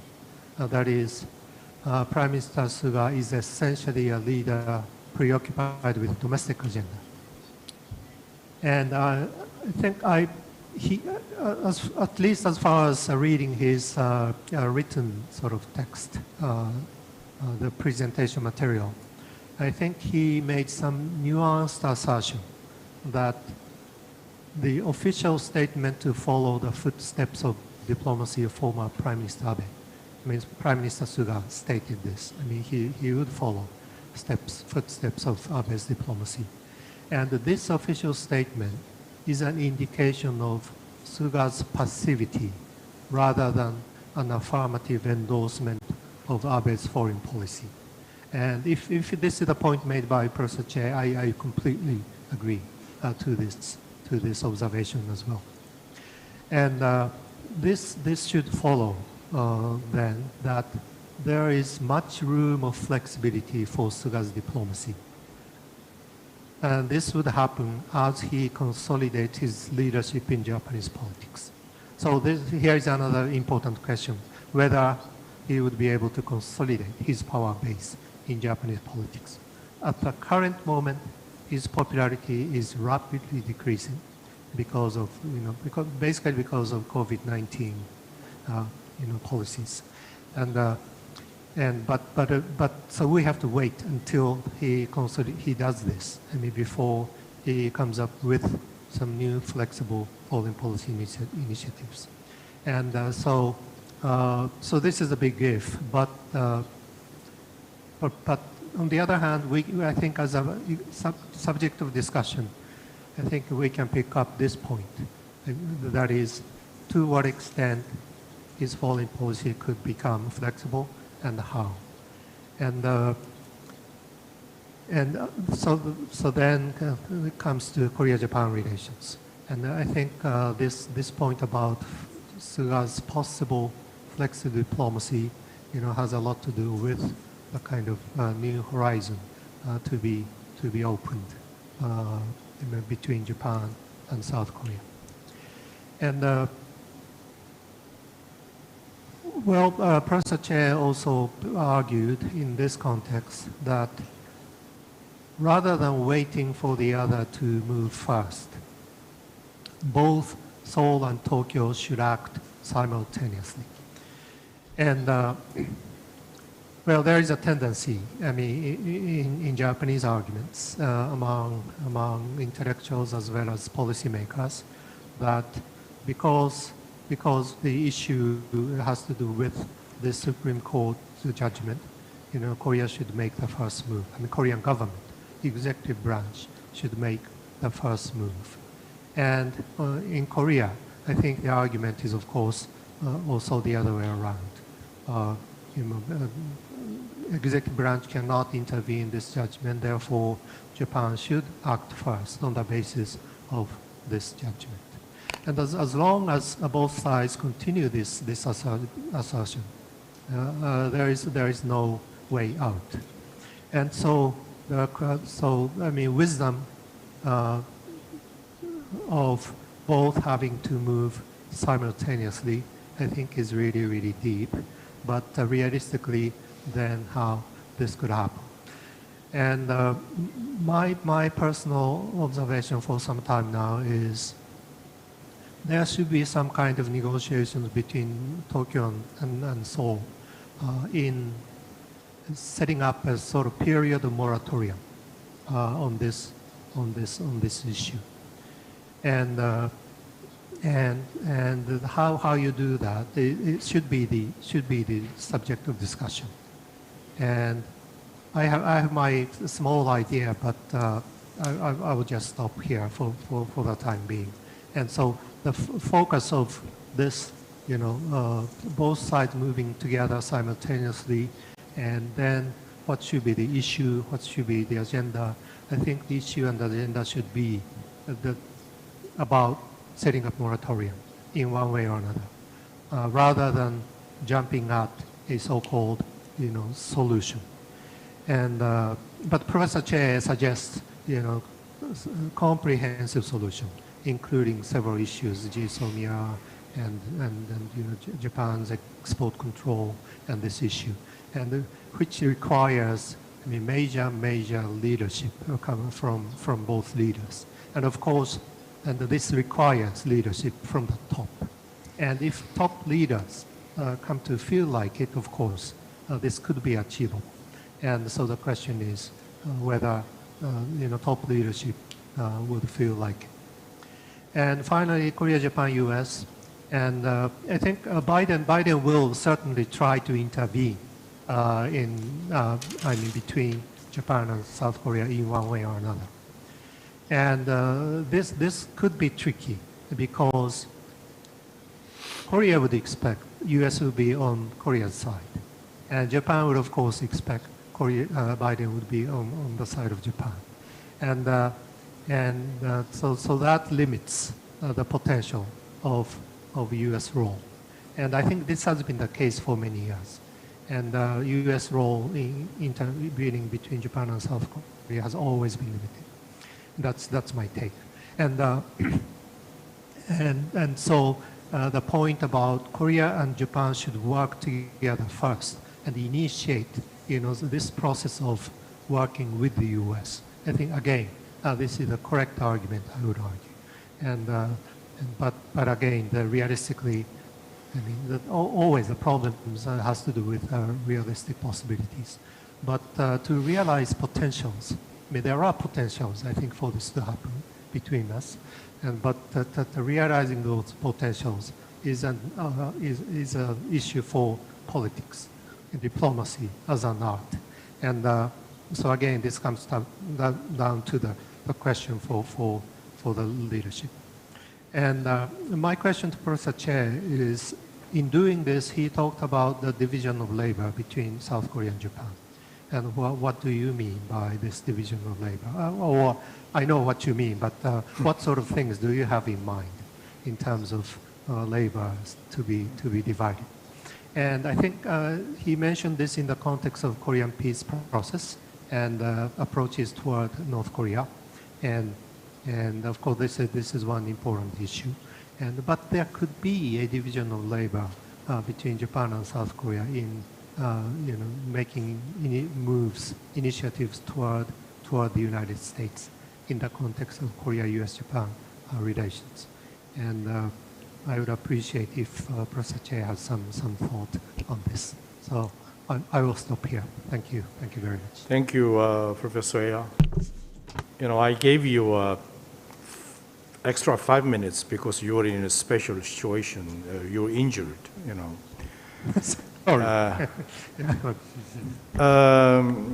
Before I give you the microphone to our last discussant, Yoshi, can I ask you a simple question? When you say Suga's foreign policy in terms of flexibility, you're using that term in a different way when we usually say practical. So flex foreign policy or practical foreign policy, what do you have in your mind when you say that word? Well, when I said that, what I wanted to mean was he officially says he would follow Abe's foreign policy, but that would not necessarily be the case. So that's what I wanted to mean by flexibility. And in terms of substance of flexibility, well, yeah, he could be practical. And okay, I will stop here because I will keep talking before all right. the subject. Yeah. 자, 그럼 우리 마지막 토론자 모시겠습니다. Yes, now we will move on to our last discussant, Dr. Hyun-Seung Soo of KINU. I'll give you 8 minutes. Yes, hello. I would like to raise 3 questions to Professor Lukin's presentation. I do want to say that Professor Lukin did a great job in analyzing North Korea's true intentions, as well as the positions, responses, and strategies of neighboring countries surrounding the peninsula. I would like to point out that I mostly agree with his analysis, and that my view of the situation is not that much different from his. However, your analysis on Korea's position and its North Korea policy was very brief. You said that the Moon Jae-in administration expected an improvement in inter-Korean relations, but that this endeavor soon lost momentum when faced with a failure in U.S.-North Korea negotiations. Do you mean to say that the South Korea does not have any other strategies? We don't have any other options? It seems that you think that inter-Korean exchange and cooperation is unlikely to resume via the exchange of vaccines. Do you think that there can be no vaccine diplomacy between 2 Koreas? Don't you think that the inter-Korean relations might improve through vaccine diplomacy? If not, what is the reason? Because I want to say that right now in Korea, the Ministry of Unification is hoping for inter-Korean exchange and cooperation in response to COVID-19. My second question is about relations between DPRK and Russia. Some experts have said that Russia is weary of China's growing influence over North Korea. However, the scale of economic and trade relations between North Korea and Russia is fairly small, and other cooperation between the two does not yield a substantial outcome compared to Russia's active efforts in 2014. North Korea does not seem to have made any practical gains from the DPRK-Russia summit in 2019. Although North Korea might want to restore a strong blood alliance like the one it had with Russia in the past, it seems difficult for Russia to respond to North Korea's gesture. In a relationship that does not have much give and take, it is difficult to use leverage. So I would like to hear what you think about this question. My last question is I'm also interested in how China-Russia relations will unfold under the Biden administration, because there is this strategic coziness between China and Russia, and this is clearly driven by relations between U.S. and China and between U.S. and Russia. Therefore, I think that the possibility of a China-Russia military alliance, which has recently been in the limelight, will be directly related to the movement of U.S. in the future. Russia already finished providing the S-400. It has been reported that Russia may provide a new type of S-500, whose development was completed in November this year. In October 2019, President Putin remarked that Russia was helping China in developing its own ballistic missile early warning system. However, some argue that China-Russia cooperation in the defense sector will not be infinitely expanded. Other analyses suggest that Russia's concern about the possibility of China illegally copying Russia's weapons, and that Russia does not want China to rise as a weaponry export powerhouse that might later surpass Russia. So I would like to hear what Professor Lukin thinks about all of this, including the possibility of a China-Russia military alliance. 감사합니다, 윤 박사님. Thank you very much. We'll now move on to hearing from the three presenters on what their thoughts are about the questions and comments that have been raised to them. So we'll now have a discussion session as the moderator.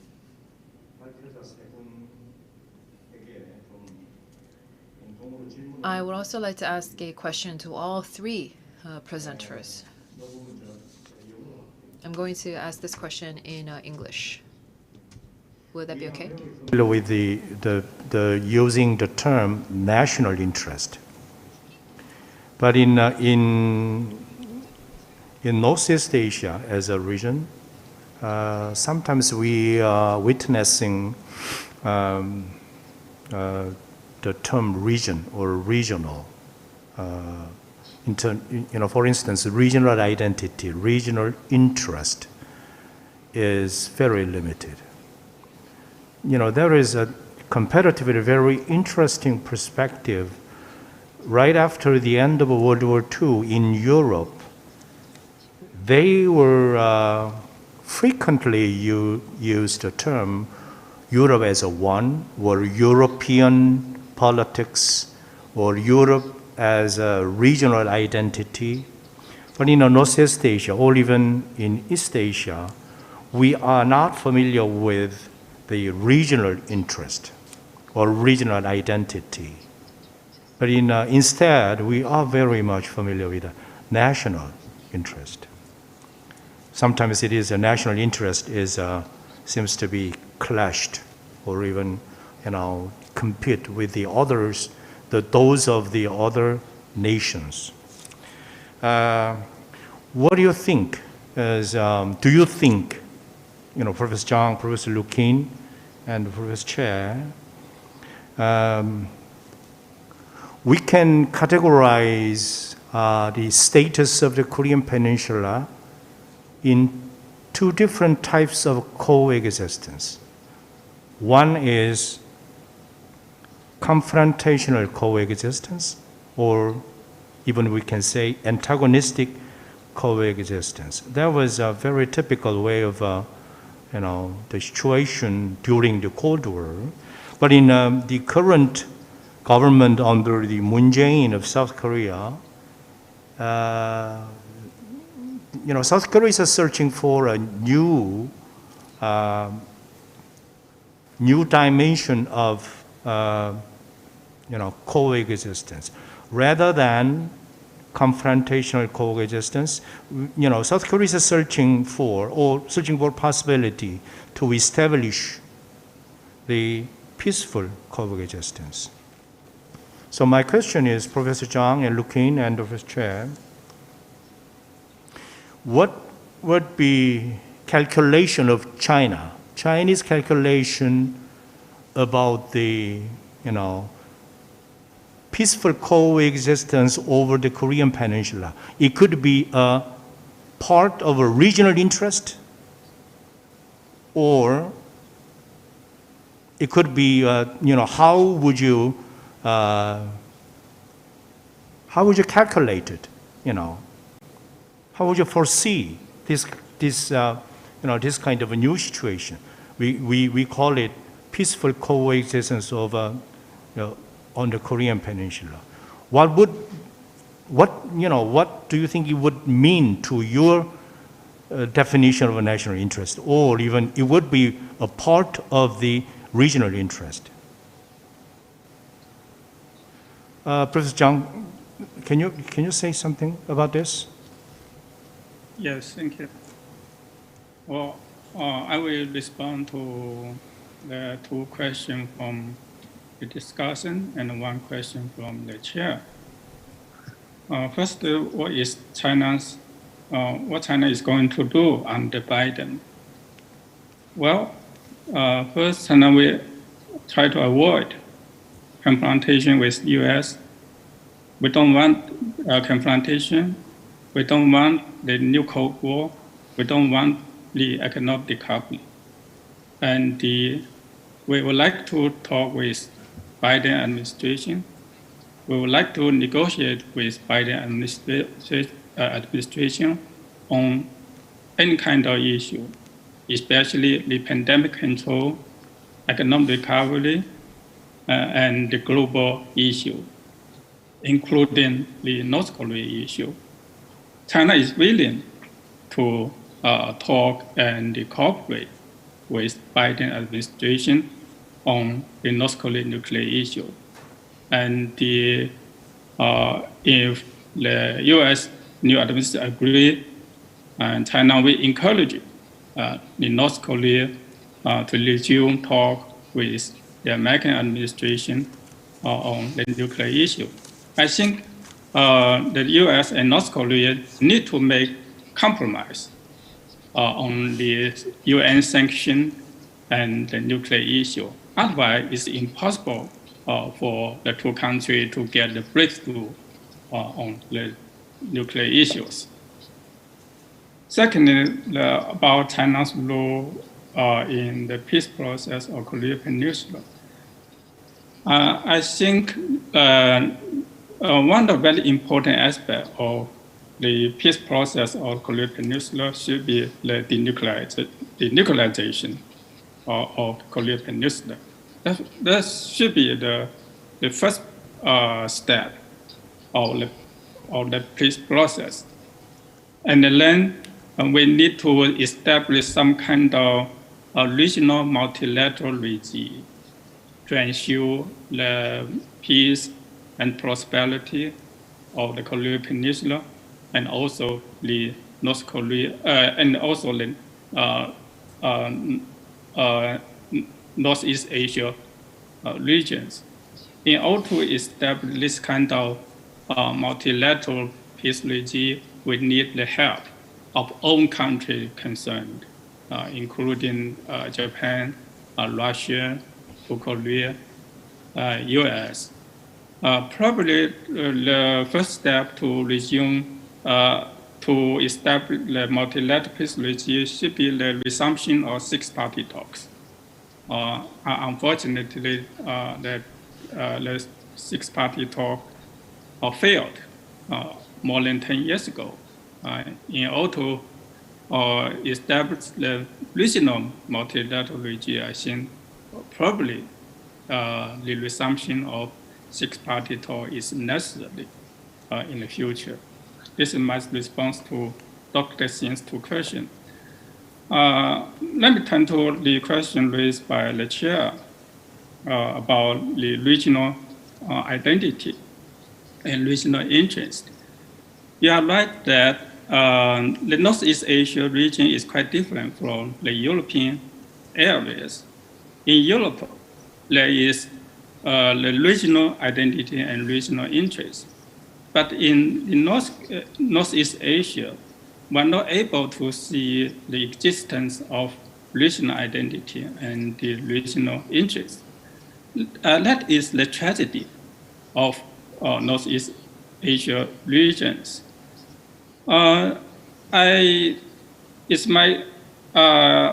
It seems to me that the peaceful coexistence of Korean Peninsula should be part of the regional interest in Northeast Asia. And in addition, I think some kind of regional identity is very important in this area. In order to promote the formation of regional identity, I think we need to encourage all kinds of regional cooperation in this area, including the multilateral economic cooperation among China, South Korea, and Japan. And also, I think in the future, we need to integrate other Northeast Asia countries into some kind of regional economic economic multilateral institution. Probably we, in the future, we might integrate North Korea into a regional multilateral economic regime. This is my response to the chair Thank you. person's questions. Thank you. Thank you, Professor Chang. 그두 번째 답은 우리 최희식 선생님. Yes, next, Professor Choi. Would you like to comment on what Professor Soya has said, as well as my question? And I do understand that we have YouTube participants, and a professor asked a question to you, Professor Choi. So between Korea and Japan, there still is a gap when it comes to North Korea history-related issues, as well as U.S. and China-related issues. And if there is this gap, would there be a division of role? Can that happen? Was the question by the professor. So I'm not sure how to express this in English, in this difference in tone. There's this gap in the tone. So is this possible to resolve? So this was this was the interesting question. So would you like to answer this question as well? So I'll give you about 5 to 6 minutes. Is Professor Soya, thank you very much for your comments. I was able to identify areas where I need to think through further. And you also talked about the U.S.'s position to strengthen the alliance. The fact that it can backlash, of course, comes from the fact that we have a complicated domestic affairs situation. In other words, I think that for Korea particularly, these issues can become very domestic. In the strategic competition, Korea probably is a clear example of this becoming a domestic issue, because we have such a great gap between the liberal and the conservatives. In the case of Jisomia, we saw a major confrontation between the liberal and the conservatives. And the competition between the U.S. and China, this also can have an impact, because there is this difference in perspectives on what kind of stance Korea should take when there's strategic competition between the U.S. and China. So for Jisomia as well, there was this major divide between these two different political orientations. And if there is more pressure put on the allies by the U.S., then the validity of the U.S. ROK alliance and the support for this alliance may weaken, meaning that it may be a bit difficult to manage this alliance relationship. And I think that it goes the same with China. Korea and China, if we do see more pressure put on Korea by China, the credibility between the two may weaken, which of course means that we may be seeing some instability in the relationship between Korea and China. So I think that this does not pertain only to the U.S. It can have an impact on other bilateral relationships. So once again, this divide between the liberal and the conservatives have made it very difficult for Korea to set forth a clear position in the midst of strategic competition between the U.S. and China. I believe that the moratorium is the realistic option out there, but in order to declare moratorium means that monetization has to be deferred in a perpetual fashion, but it's difficult to defer this forever. So whichever form or fashion it may be, Korea and Japan needs to resolve these issues, including the past history-related issues. So then, a comprehensive solution seems to be the only option here. For instance, when it comes to Jisomia, Korea can clearly show its commitment, and with regard to trade restrictions, Japan can say that they will lift that. And then on the forced mobilization, if Korea can take on more of a proactive approach, I think that everything is all intertwined and it can all run together in a simultaneous fashion. So rather than trying to take this bit by bit, it would be better to maybe try to find the interlinkage amongst all of these issues and try to come up with a comprehensive resolution, and that's where I'm coming from. And then on the limited role of the US, I also agree. However, they are our last hope in some sense.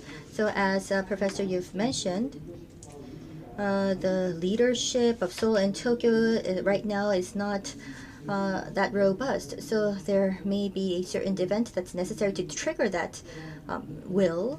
And if the US can maybe impose certain pressure on the two countries, we may be able to see a breakthrough.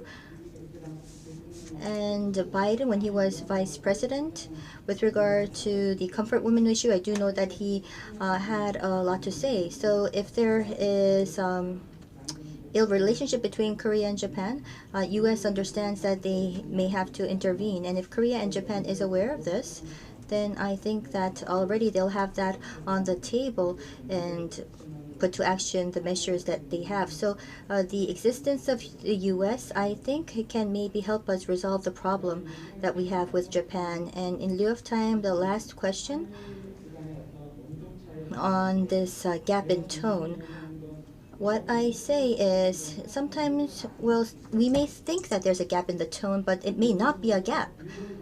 When we perceive Japan, it seems as if they're always fighting over the Senkaku Islands with China. It always seems like they have some sort of agenda. However, Japan believes that the relationship with China is important and they try to stabilize the relationship. So it's not much different from what Korea is trying to do. Korea also wants to stabilize the relationship with China as well as that with the US. Japan has the same motive. They want to make sure that they have sound relations with the US and China. And when it comes to past history issues, it seems as if Japan is doing nothing, but then if you look at the forced mobilization issues, they're trying to find a resolution to this to stabilize the relationship with Korea, to establish a robust regional governance in Northeast Asia.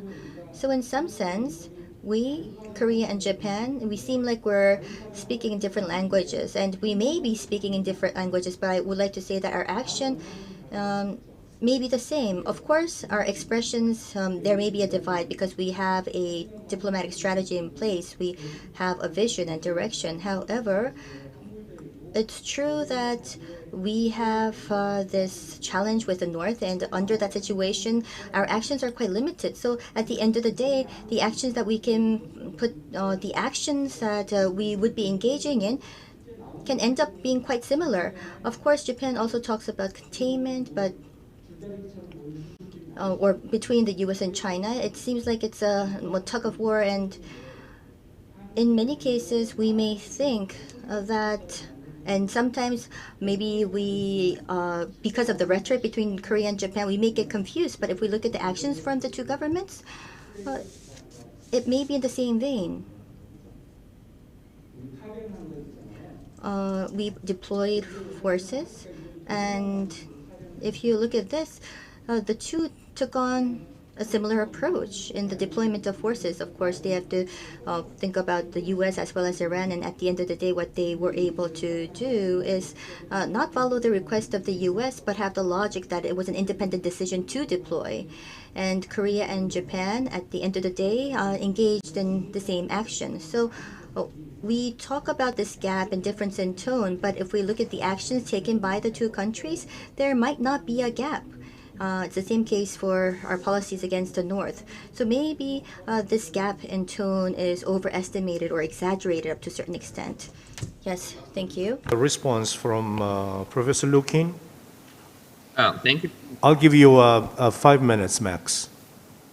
Thanks. I'll try to keep it brief. Let me first respond to Dr. Hune's question. So Dr. Hune asked whether there is an opportunity for so-called vaccine diplomacy between the South and the North.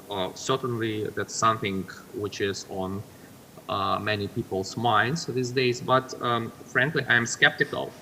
Actually, North Korea has the Chinese option. I think it's more likely that North Korea would get Chinese vaccines for free. North Korea has no money anyway, so it cannot buy vaccines, and I'm sure China will provide North Korea vaccines for free. So actually, it would be a privilege, so to speak, for South Korea if the North decides to get vaccines from the South, and you have to deserve this privilege, so to speak. And as you know, Pyongyang is very unhappy with Seoul. It's very unhappy with the position of the Moon administration. They had expectations about the Moon administration, but in their opinion, in the North Koreans' opinion, the Moon administration had not lived up to their expectations. Just to give you an example, a few months ago, I had lunch with a North Korean-based, had a lunch with a Vladivostok-based North Korean diplomat. We have a North Korean consulate here, so I sometimes interact with North Korean, guys. So I asked him what he thought about, Moon Jae-in, and he sounded, quite angry about the Moon administration. So he believes that just like the previous South Korean administrations, the Moon administration is too much subordinate to the U.S. So what North Korea wants from the ROK is not just some charity like vaccines. They want full economic cooperation with the South. They don't want just some vaccines. They want business worth billions and billions of US dollars. So, and of course, it will only be possible after the removal of sanctions. And the removal of sanctions is up to Washington. It's not up to Seoul, unless Seoul decides to part its ways with Washington. So my point is that they might accept vaccines from the South if the Moon administration demonstrates its independence from the US, and I think it's very unlikely that Seoul would decide to act independently of the US. So my answer is basically no. No vaccine diplomacy is possible between the DPRK and ROK in the foreseeable future, or any other humanitarian projects, unless you guys, South Korean friends, you decide to go it independently from the US. So North Korea-Russia relationship, well, actually, of course, Professor Hyun, you're absolutely right. There is very minimal economic relationship. But that's because, as I said, North Korea is not a Russian priority. Putin is very pragmatic. He understands. He wants to make money. He is the guy who wants to make money on everything. And he understands that you cannot make money on North Korea. You can only lose money on North Korea. So Russia cannot afford to lose money on North Korea because it's not our priority. China is okay with losing money on North Korea because it's China's priority, not Russia's. So that's my response. And, Russia-China military alliance, actually, President Putin, when he spoke publicly a few weeks ago, he hinted that military alliance with China cannot be ruled out. That's a possibility. And regarding the prospects for the Russia-China military trade, I think it's going to expand. And I think it's going to expand and develop in the direction of it not just being one-way trade of Russia selling weapons to China. I think in the future, Russia will start getting some weapon systems from China, like warships, because China is very good at building, warships, maybe some, electronic components and other stuff where China is already better than Russia in producing. And very briefly to Chairman Kim's remarks, regional identity. I'm very much in favor of Northeast Asia's regional identity. And actually, before COVID came, we really had this regional identity emerging here in my home city of Vladivostok. Huge crowds of South Korean tourists coming to Vladivostok, 70 flights per week between Vladivostok and South Korea, and many people from the Far East, from the Russian Far East, going to South Korea for weekends. So, and actually we have the same tendencies with Japan, with China.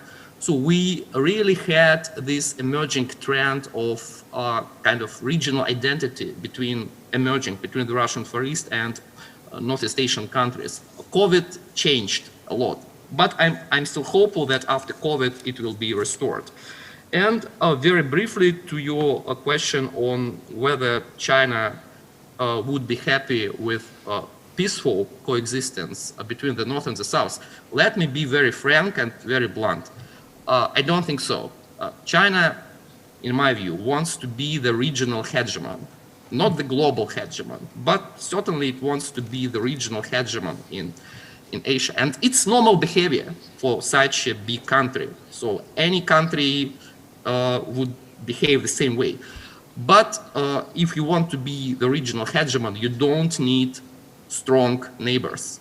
And of course, the Chinese understand that if the North and South, if they have strong relationship, especially if they reunify, there will be a new great, at least major power, unified Korea.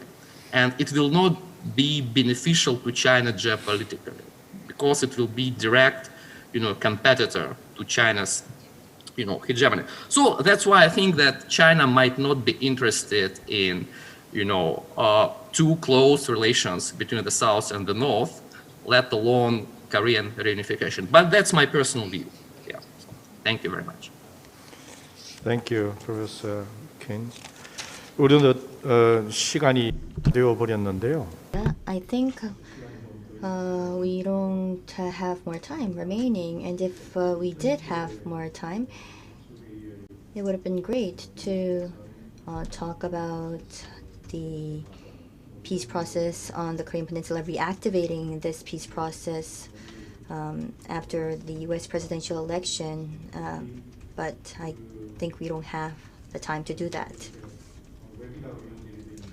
And we have online participants, and we have our professors and doctors from abroad, so it's quite unfortunate that we don't have enough time to seek more insight from our prominent panelists.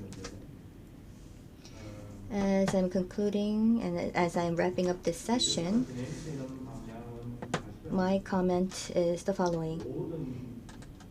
If we look at history,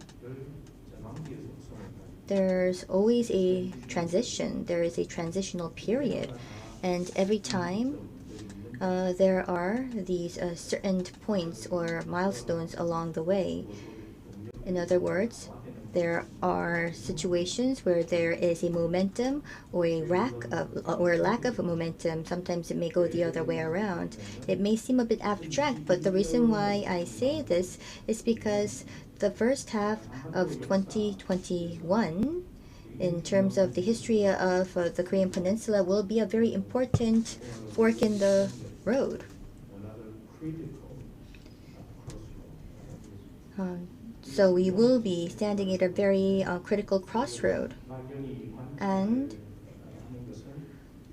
what we're observing right now reminds us of 2018. The political mood of 2018 is what we want to reactivate in 2021. So will we be seeing that? Or will we be going back to 2017 and even before that, a confrontational situation? So I believe that we are at a crossroad, and that is the first half of 2021. We don't know which path we'll be taking.